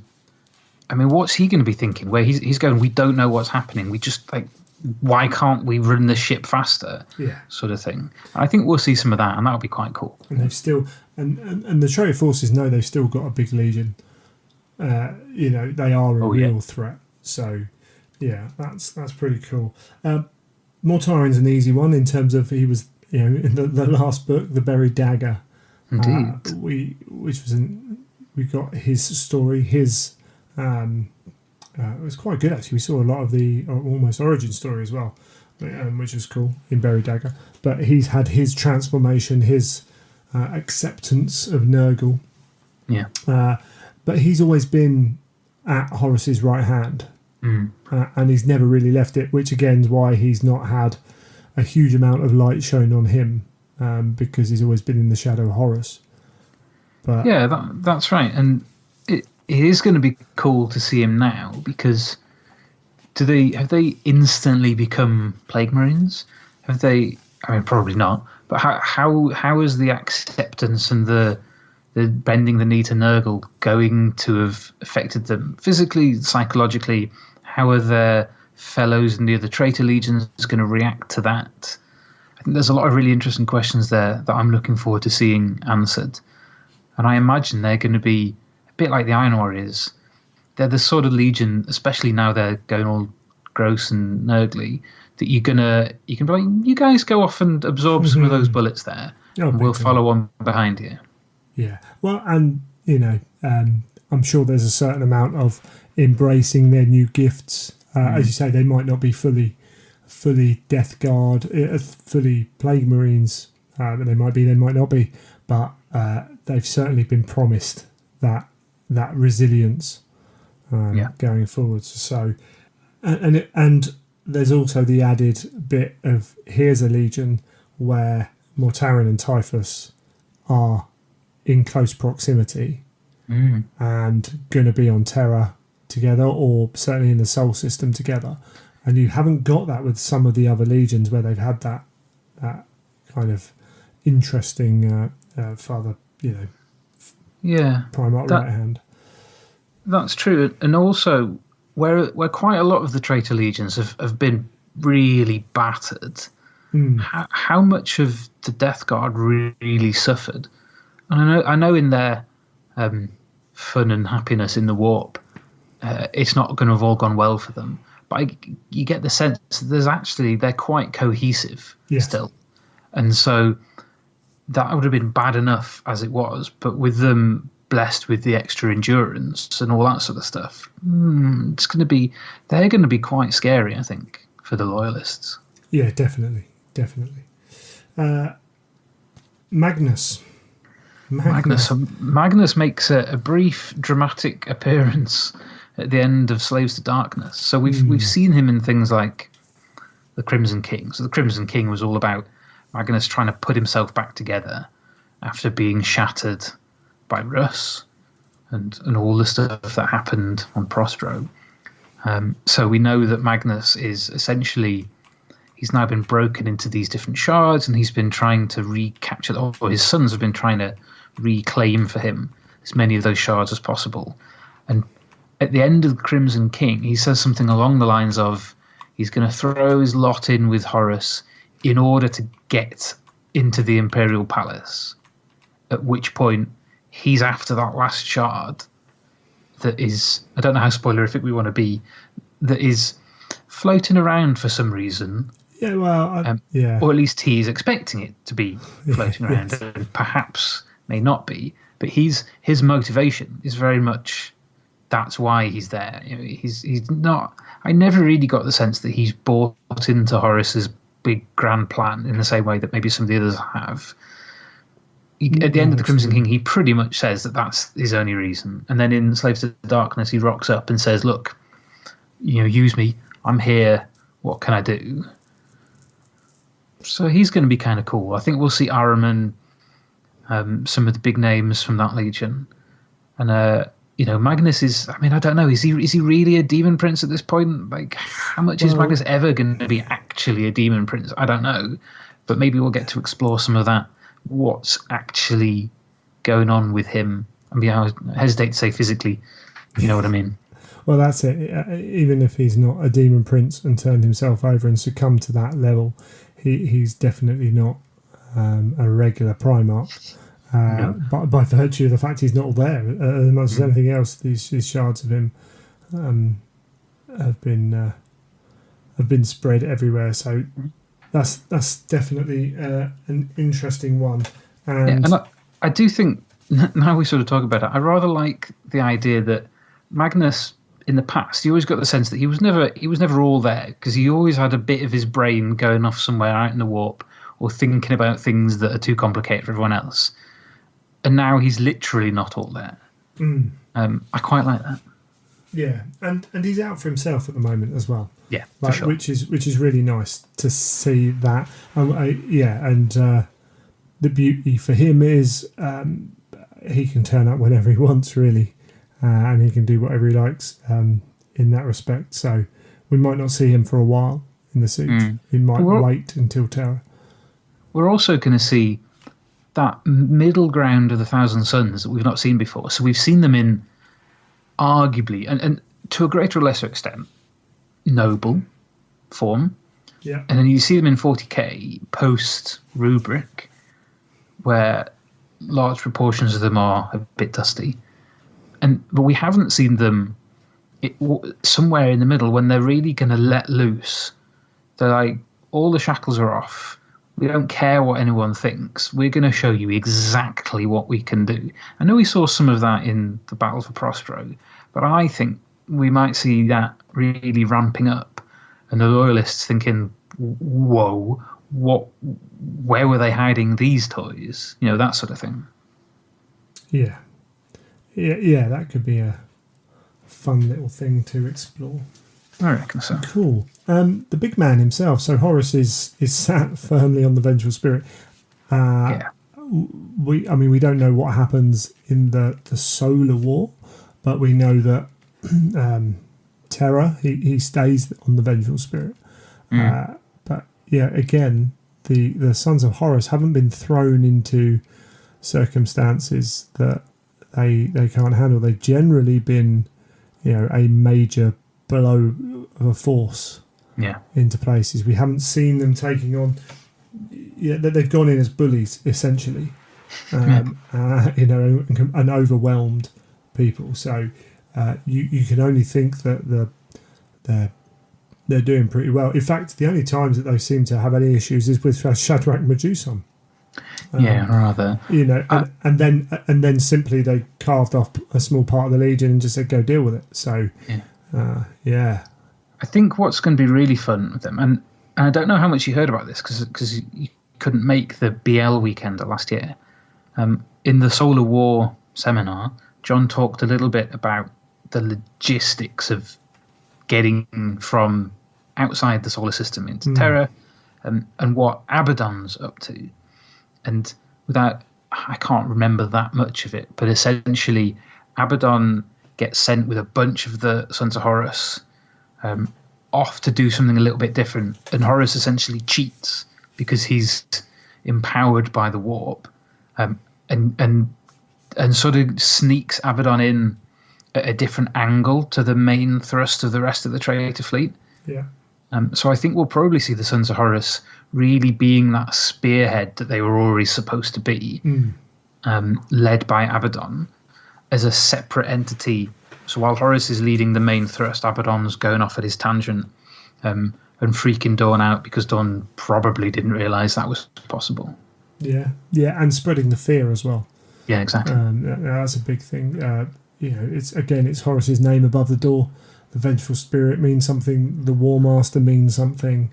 Yeah. And the fact that he's probably going to have the most sizable part of the Legion there, of anyone's legions there, he's going to be, it's going to be doing, I suspect, again, those first troops that land might not be Sons of Horus all the time.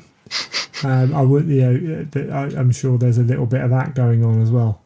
But you know that some of the hardest blows landed are going to be from the Sons of Horus because they're going to be used in that way. That's cool. Lorgar. Well, Lorgar was the big surprise, I think, in Slave to Darkness, because Lorgar's had arguably one of the most interesting arcs of all the Traitor Prime arcs, with his real ups and downs.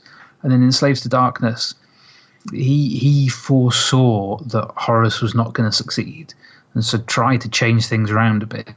And then by the end of Slaves to Darkness, massive spoiler alert, Horus is onto him, and he sends him off. He's, I guess you'd say exiled. So at the end of Slaves to Darkness, the Trisagion leaves, but there's this moment where thousands of word bearers kneel on Ullanor to Horus.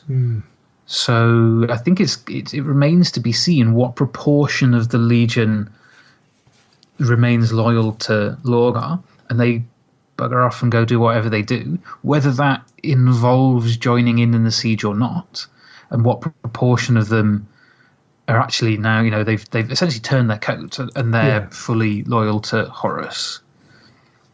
I think that's a big question still. So it was a real surprise, I thought.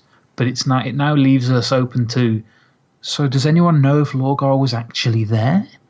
Is he go off and lick his wounds from this point?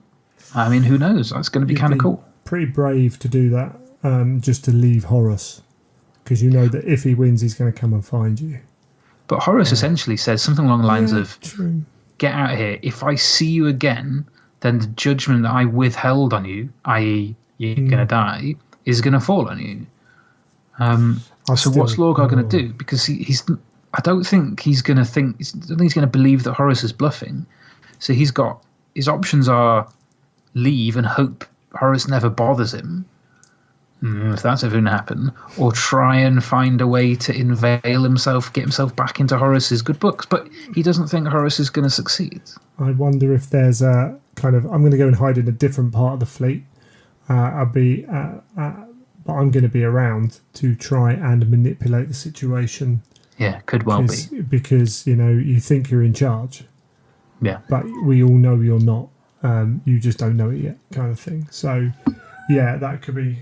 I do apologise. There's one of the cats can't find the other cat. It's usually Magnus, to be fair. He's poxy animals. Brilliant. Vulcan. So yeah, we'll start with the Legion, because I think it's pretty much the same story we've got as we had with the Iron Hands. There aren't many left. There aren't many in a situation to do anything, and the few that are, like, a group we know about are back on Nocturne. Yeah. We don't know where that is, so there's not going to be a huge amount going on there, I wouldn't have thought. But Vulcan himself, last seen at the end of Old Earth. Really interesting, becoming the gatekeeper.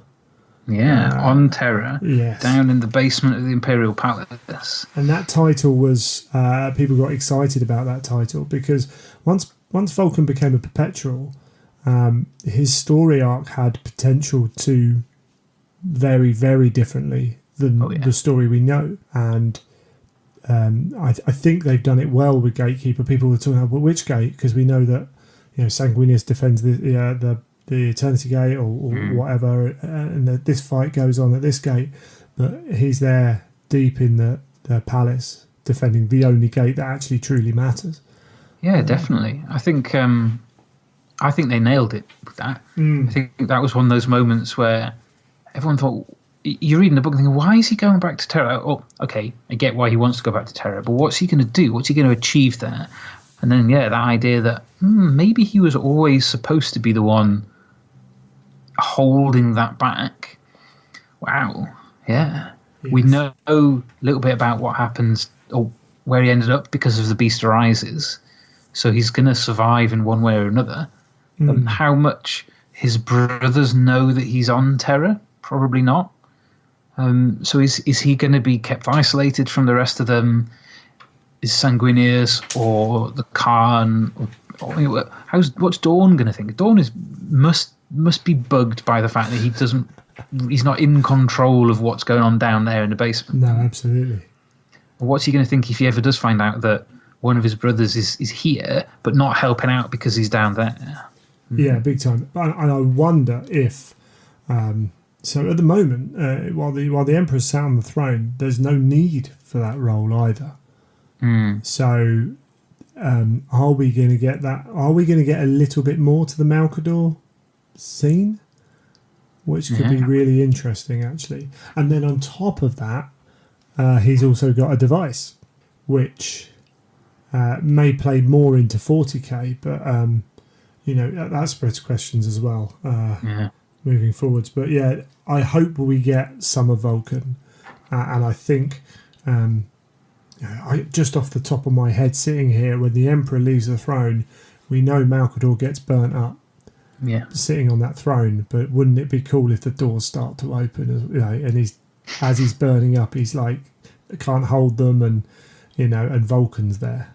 Yeah. Just like, and these demons come through and just go, oh, damn. Something like that would be amazing. Whether they've got enough time to do it, whether it's something they agree with or care about or what have you. It'll be nice to see. Well, and yeah, you would think as well, if Vulcan's there by the end, when Dawn comes to bring the Emperor and put him back on that throne, you're right. He's going to be super unhappy, because that's how he handles everything. Corax. So again, his legion shattered. Apart from Sharokin, maybe the odd band of Raven Guard might turn up somewhere, but I don't think we're going to get much from that. Even more than the others, in the terms that Corax has just quit. It's just gone. Yeah, well, but then again in Wergeld, so at the very end of Wergeld, which he's accepted that, but just take one step back. So he flees Yarrant with Russ and the Wolves. I think that's going to be interesting of whether we see anything of what happens immediately next. But yeah, I think I agree. Yeah, it seems unlikely that we'll see too much. I'm sure we'll see Sharokin. There's plenty of named Raven Guard characters still going. True. Whether they're all with Corax, aren't they? Yeah, I mean, when you look at the last few books, the Heresy, even Slaves to Darkness, I spoke to John about Slaves when he was writing it, and trying to write a story that didn't then have 100 characters in it was causing him like some headaches. It was a hard aspect of that book to write, and I can completely understand that. We're moving into the Siege of Terra now.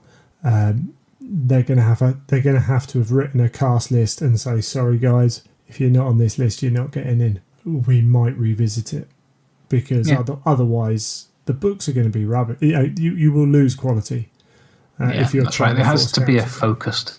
Yeah, absolutely. And Raven Guard, they've done the thing. They've got a whole book, to be fair, compared to a lot of legions out there. They've done okay. And when you look at the Corax books as well, I don't think the fans can grumble based on what they do in the Heresy, or what we knew they did before we started. I think they've done pretty well. Yeah, I reckon so. And then finally, Alfarius and Omegon. Yeah, well, we know, again, massive spoiler alert, if you haven't read Praetorian of Dawn, switch off now. I think you give it away just by doing that. But yeah, Alfarius is no more. That's fine. He's gone. Omegon, we're probably still almost as much in the dark with what he's thinking as we always have been. Yeah, because there was always that sense of, are they working to cross purposes? Are there different factions within the Alpha Legion either deliberately trying to undermine each other or to do different things? Or was it always the point that they wanted to appear that was, questions within questions, those sort of things? And then in Slaves to Darkness, John helped not a jot by having Alfarius appear. So, of course, is it actually Omegon? Is it just another one of them? There's a point where who's viewing him? Argonis, I think, is viewing him, and he says something like, he seems small in comparison with Horus. Essentially, from Argonis' perspective, he's saying, because Horus is this grand personality. But you could take that literally. So we don't even know if it really was Omegon, but turns up, hands over a USB stick, essentially, with all the plans to the solar defences, and then makes an unusual gesture, which could be interpreted as, I've had enough, or many other things, goodness knows what it really meant, and leaves, and Horus says, no, let him go. Yeah. So I think we're all none the wiser. The only thing I would say is we've seen 2 or 3 occasions now, twice in Praetorian of Dawn, once in Wolf King, certainly, and it's been Alfarius each time, actually, because it fits the Alpha Legion, where once Primarchs are within close proximity, they can pick each other out. Yeah. In Wolf King, Russ, all the warriors appear, and he just turns and looks at one, and Alfarius runs for it. And then we had we had the kind of the foreshadowing of Dawn picking him out amongst the three, and then knowing at the end that he killed one. Yeah. So we have that. So yeah, my view is you carry that logically forwards. Omegon was there, did that thing, but still doesn't help us.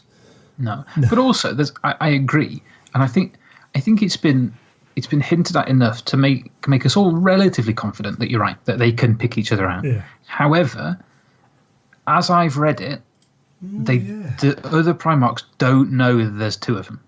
No, absolutely. Yeah. I completely agree with that. They know they're in the presence of a Primarch. So Horus knows that's a Primarch. That's Alfarius. Because he believes he's, as far as we're aware, still doesn't know. However, there is also the thing that maybe it isn't Omegon, and Horus knows that. Yeah. And then Horus goes and let him go. So, and the thing about the Alpha Legion is they've been written in a way, and sometimes overwritten in a way, but they've been written in a way that you can say, but really, and it's become, and people, readers particularly, go over the top with it, I think, but there is a level of it always there. But really, what's going? Or really, why? So, I'm sure there's going to be plenty of Alpha Legion doing Alpha Legion-y stuff. I wonder if we start seeing some slightly off, just off-target missions from them. I have a feeling that if you're a hardcore Alpha Legion fan, the book you want to wait for is not in the Siege of Terra, but is the Alfarius Primarchs book. Yes, and how they handle that, I have no idea. So, no, goodness knows. Yeah, that could be a really interesting one. And that's the Legion's done. There are other groups. So the Knights Errant, for those who've read Buried Dagger, that reaches a conclusion. Yep.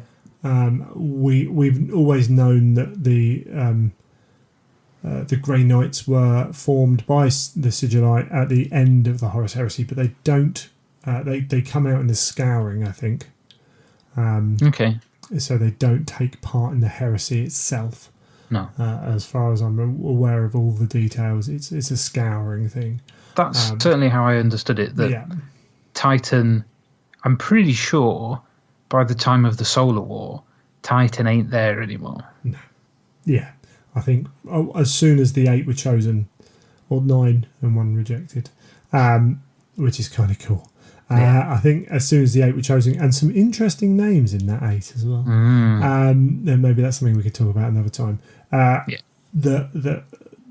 Titan would be pretty much ready to go. I think so. Because that's kind of an important deal there. And the other one, real group, is the Perpetuals. So Old Pearson and what's his name? John Grammaticus. John Grammaticus, that's his name. I don't think we're going to see Cabal. I think that's done. They've shot their load and failed. But I think so. We last saw Ol in the short. Was it audio? Perpetual, yeah. Yeah, trying to get to Terra. Through time and space, wibbly wobbly, timey wimey, and again we've got that story of someone dies on the Vengeful Spirit. Yeah, it's a story. It's been told 3 different ways. Someone's going to die up there. It could be done a number of different ways. Old Person is still the patron saint of the Imperial Guard. I think it's going to be Old Pearson. If the bookies were taking bets, I think Old Person would be top of the list for the person. Excuse the pun. Who's gonna be that guy on Vengeful Spirit? But exactly how, why, what he means to Horus, what he means to the Emperor, the circumstances in which he dies, and what impact that has. I feel like that's all completely up in the air, and it's so apocryphal up to this point that they can do whatever they want with that, and there's so much wiggle room. Wouldn't it be lovely if at points during the story he appears to different people as a Custodes, an Imperial Fist Terminator, and a human guardsman? That would be quite clever, because then you've covered those 3 stories. They're all correct. And that leaves us John Grammaticus as well. Are we going to have this whole siege without John Grammaticus? I wouldn't have thought to be honest. So. I think he'll be tied up with Ol in some. Whether he gets to the end point or not, I don't know. But I think there'll be something. I mean, there's also Olivia Sureka. Yes. Who we last saw. So she was an Vengeful Spirit, Wolf Mother, and then Old Wounds, New Scars. Both of those short stories. So she's got a part to play. There are other non-perpetual characters. Euphrates Keeler, Mercedes Ollerton, Kirill Sinderman. Sinderman surely needs to be in it. Well, because Sinderman, if you've read The Beast Arises, we know he survives. However, it'll be an interesting role for him. I'd like to see him just I don't think there needs to be a lot of time. I think he needs. I'd like to see him come through and intersect with Garrow one last time. Yeah, that could be cool. That could be really cool. I think Garrow is going to be there. Yeah, in some format. He's going to die Keeler, on the walls. Sorry, say that again. Garrow's got to die on the walls. Being typical Garrow, I think, but I'd like to see him die on the walls. That would be cool. Yeah. But there's Garrow and the remainder of the 70. Yeah. There's Euphrates Keeler. She's fundamentally tied up with Garrow. There's Sinderman, like we said. There's the other Perpetuals. So there's a fair few names. We've not really talked about Malcador. We've not talked about Constantin Valdor. We've not talked about. I can never remember a name. The head of the Silent Sisterhood. Janice Kroll. Yeah. There's a lot of big names. It'll be interesting. I think, overall, I think the Imperials are going to lose a lot of named people, and I think someone like Valdor, if he survived, and if he's either up on the Vengeful Spirit or Vengeful Spirit, I suppose he could survive because he would allow. Although he's going to be able to work, he'd be, of all the Custodes. I mean, they're all mourning the fact they failed. Yeah. But if the League guy's sitting there and I'm still alive and the Emperor's dead, or pretty much dead, you'd like to think he's thrown himself at so much that I think it'd be cool again if he died. I think it really would. And I think that's something where a lot of readers of books in general get attached to characters and then want to just see more stories and just see more stories. And we all do that to a point with certain characters, but there is that beauty of, well, that was his story. Yeah. And he died there. And particularly with 40k, that's going to be a bit enhanced. Yeah, well, it's certainly going to be interesting to see what happens with the Custodes. Yes. But, I mean, I think we've covered, like I said, we've covered the legions. We very quickly touched on some of the other big characters. I think it's hard to talk too much because we know so little about most of the rest of them. They've come in and out of books and stories, but that's what they've done. They've not been front and center.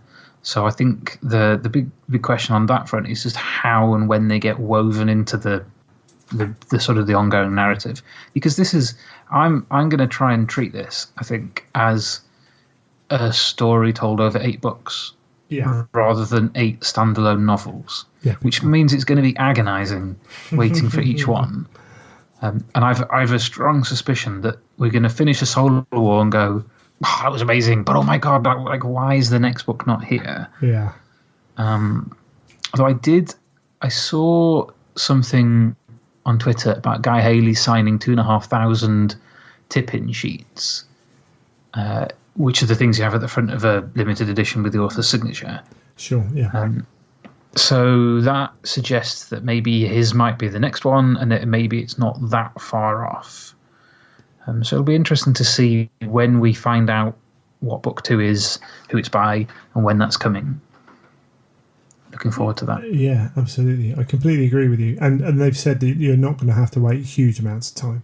No. But it's going to be a couple of years for the 8 of them, I think. I think let's not get excited and think it's going to be done in 12 months. I think 1 1/4 is a sensible amount of time for both reader and publisher. Yeah, so that would be a nice, about £40 every 3 months or £50, whatever the price is. It is not an unreasonable amount, I don't think, for limited editions. And of course, if you want the regular editions, you've got that choice as well. Yeah, and unlike something like Spear of the Emperor, where I think BL have been a bit naughty and made fans wait 6 months, which is a long time for a big book. So it's March. So we're into the second half of March by the time Solar War goes up for pre-order. The standard edition is due out in May, so about 2. Oh, blimey, that's good. 2 months, something like that. Yeah. So it's not a really long wait. So that means anyone who is balking a little bit at the thought of a £50 limited edition, it's not a huge wait to get the standard one, and I think that'll be a standard hardback. Obviously, that just means that if you're waiting for the mass market paperback, it's a long time to wait. But I suspect these days probably most people read it in hardback or ebook. Most, not all, but a majority. So I think a lot of us will get to consume these reasonably quickly, even if we can't stretch to the limited editions. Because if they're £50 each, then that's £400, potentially more if when exchange rates are taken into account. Yeah. That's a considerable amount of money to spend. Yeah. Looking at the pictures of the Solar War, it's rather gorgeous.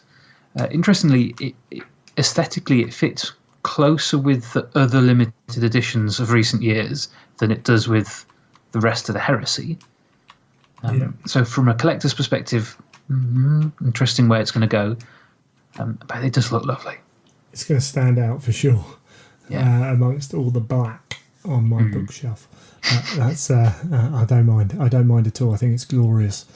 I agree. Absolutely glorious. Wonderful. Well, I think we'll leave that there. Cool. Excellent stuff. Well, thank you, Michael. We've got some more ideas from some topics, so we are working away on that. Yeah, and thanks for having me as usual. Awesome. See you next time. Cheers.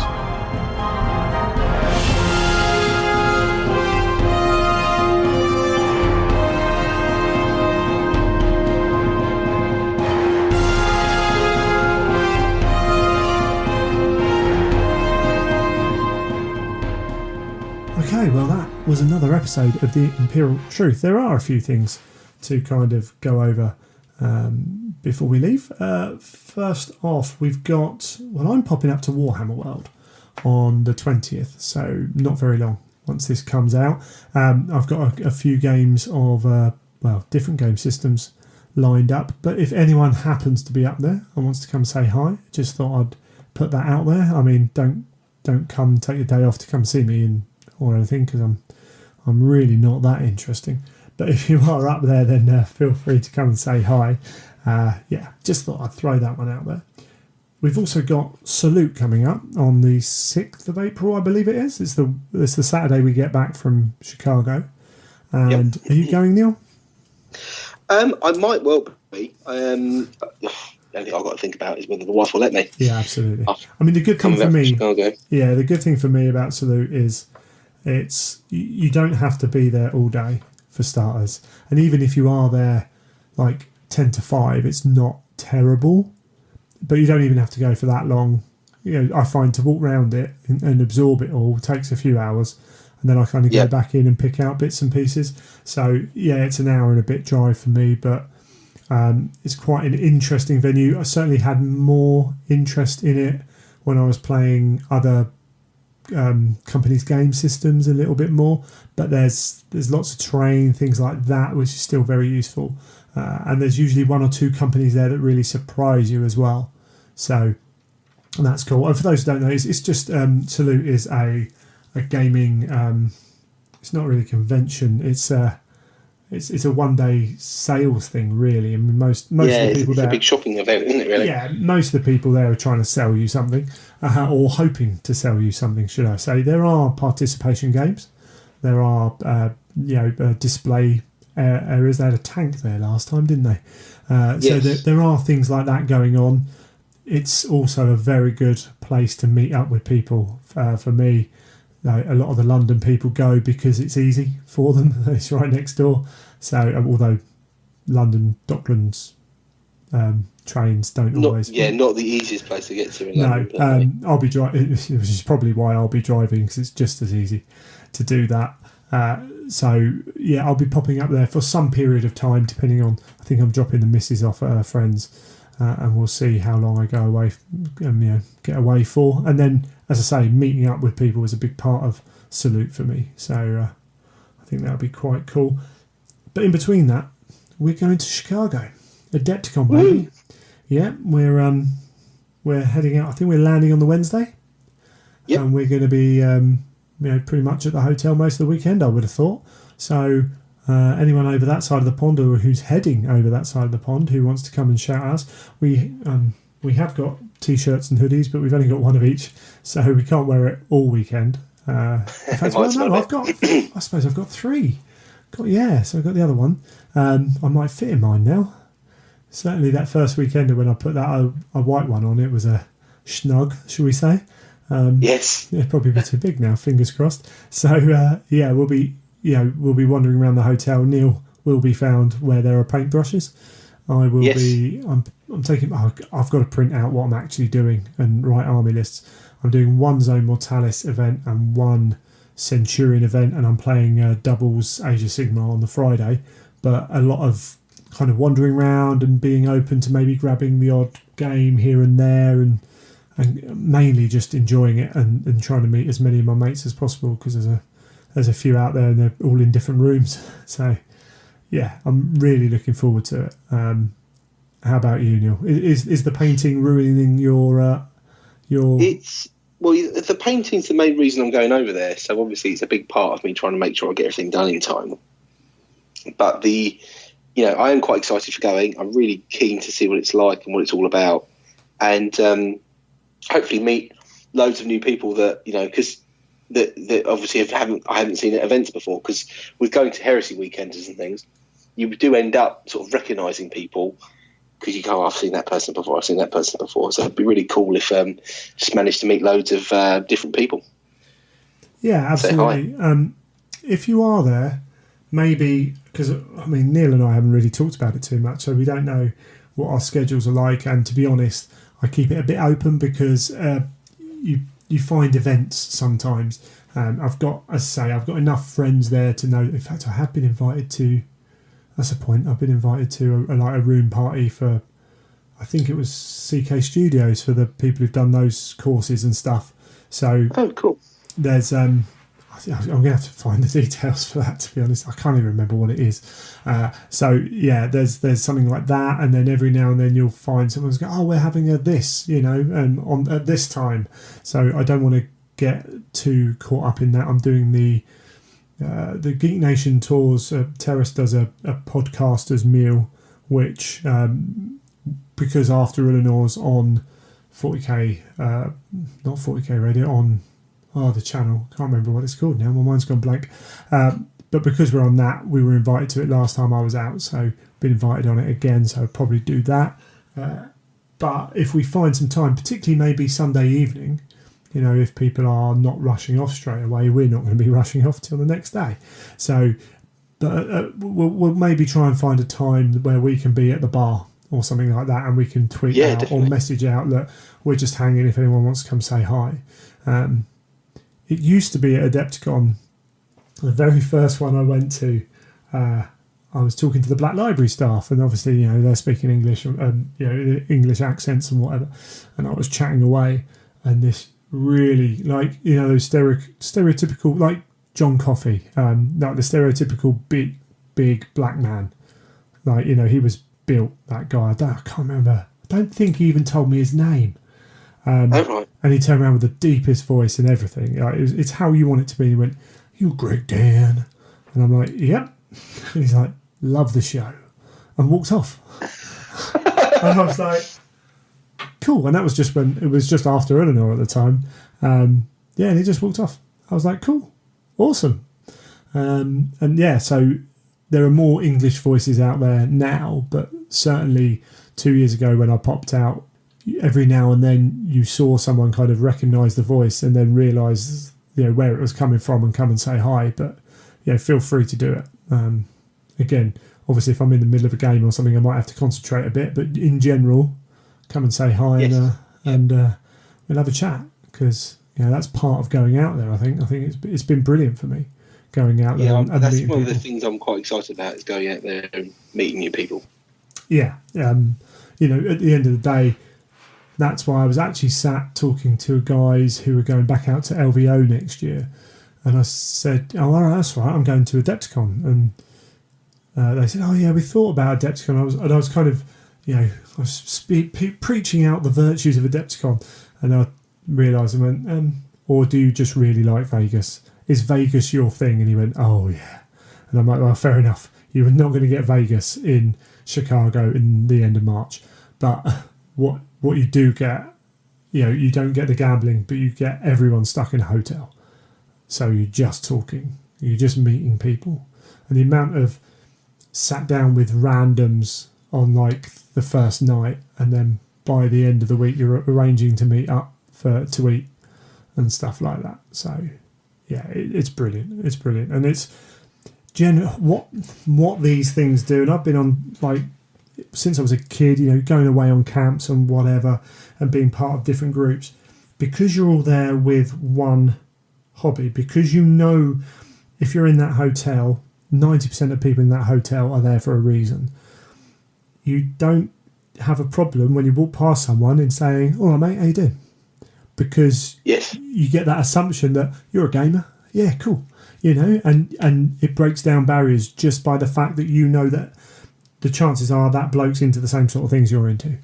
So yes, completely. Yeah, I had that happen a few times, where being a weekender and be just stood somewhere randomly, and then just striking up a conversation with the person next to you, which normally for me, if I was in central London, I would not be doing. I remember coming back from to a random stranger. Absolutely, I remember coming back from one of these camps, and I was walking through Eastbourne, and this woman walked past me, and she said hi, kind of being polite, and I was like, "Hi, how are you?" And I'm like, "What am I doing?" And she replied, and we both carried on and smiled and said, "Yeah," kind of thing. But again, that's because I've been away for a week, and that's what you did, because you thought you knew everyone, and you do it on the road now in London, and people might worry that you're, I don't know, trying to steal off them or something like that. Yes. But because it's so out of the ordinary. I was in Costco yesterday, and some woman, I moved my leg in a weird position, and this woman came up to me and said, "Oh, are you polishing your shoes?" And I remember going, "Stop talking to me, you weirdo." Yeah. And it's like, you get that sort of instant aggression of like, "Why are you talking to me?" Yeah, absolutely. It's like, there's no need for this. So yeah, we're going to be out there. If you've got any tips, I'm going to try and take Neil to Portillo's, because I love it. But if you've got any Adepticon tips, or I don't think we've got much time around what we're doing, so we're pretty much going straight to Schaumburg and staying there the whole time. But yeah, if you've got any tips on that, then let us know. Things like, we're going to have to go to a 7-Eleven and get bottles of water to put in the room, or fruit and things like that. The little things you can get cheap that you like in your room. It's always sensible to do things like that, isn't it? But yeah, definitely. But yeah, no. I know it sounds really weird, but I think there's a Costco near the near the venue, and I'm obsessed with Costco in this country. I'm going to an American Costco. I'm trying to remember. I think it's across a very busy road. As far as I remember, the hotel is at it's right at a junction of two pretty busy roads. But we'll sort it out. I'm trying to. I can't remember exact details from last time I was there, because every time I left the hotel it was pretty dark. But we shall sort all that out and have no fear. It's all good. Definitely. So looking forward to that. So once again, if you see us at Adepticon, shout at us. Come say hi. All good. A massive thank you to all our Patreon supporters. Thank you to we had a review and I can't remember the name. I should have been prepared. I had an iTunes review. Thank you. It was very positive, which is always helpful as well.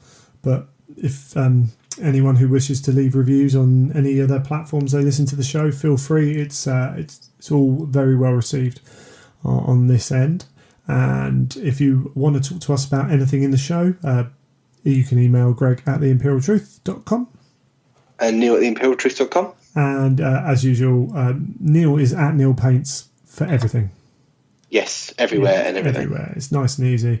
At Child of Fang on Twitter and Instagram, and at Imperial_Truth on Twitter. And of course, we have the Facebook page. The Reckoning of Dalen Prime. Might as well talk about that. Cardiff bank holiday weekend in August. Plenty of tickets still for sale. I know it's a long way off. I'm working the second version of the pack with things like actual points limits for the Centurion and Zone Mortalis event will be in it, and things like the awards and stuff like that will all be in it, and we'll get that out. You can go and purchase tickets now. All the ticket information is in the pack. It's nice and it's simple, but you just have to send a couple of emails first. It's all good. But I really want that. I think there's a lot of people I've talked to who are going to buy tickets at some point soon. In fact, one of them keeps telling me that, and he's very well known in the painting circles. I won't say any more. And lives very close, but we won't give his name away. I think I know who you mean. Yeah, potentially.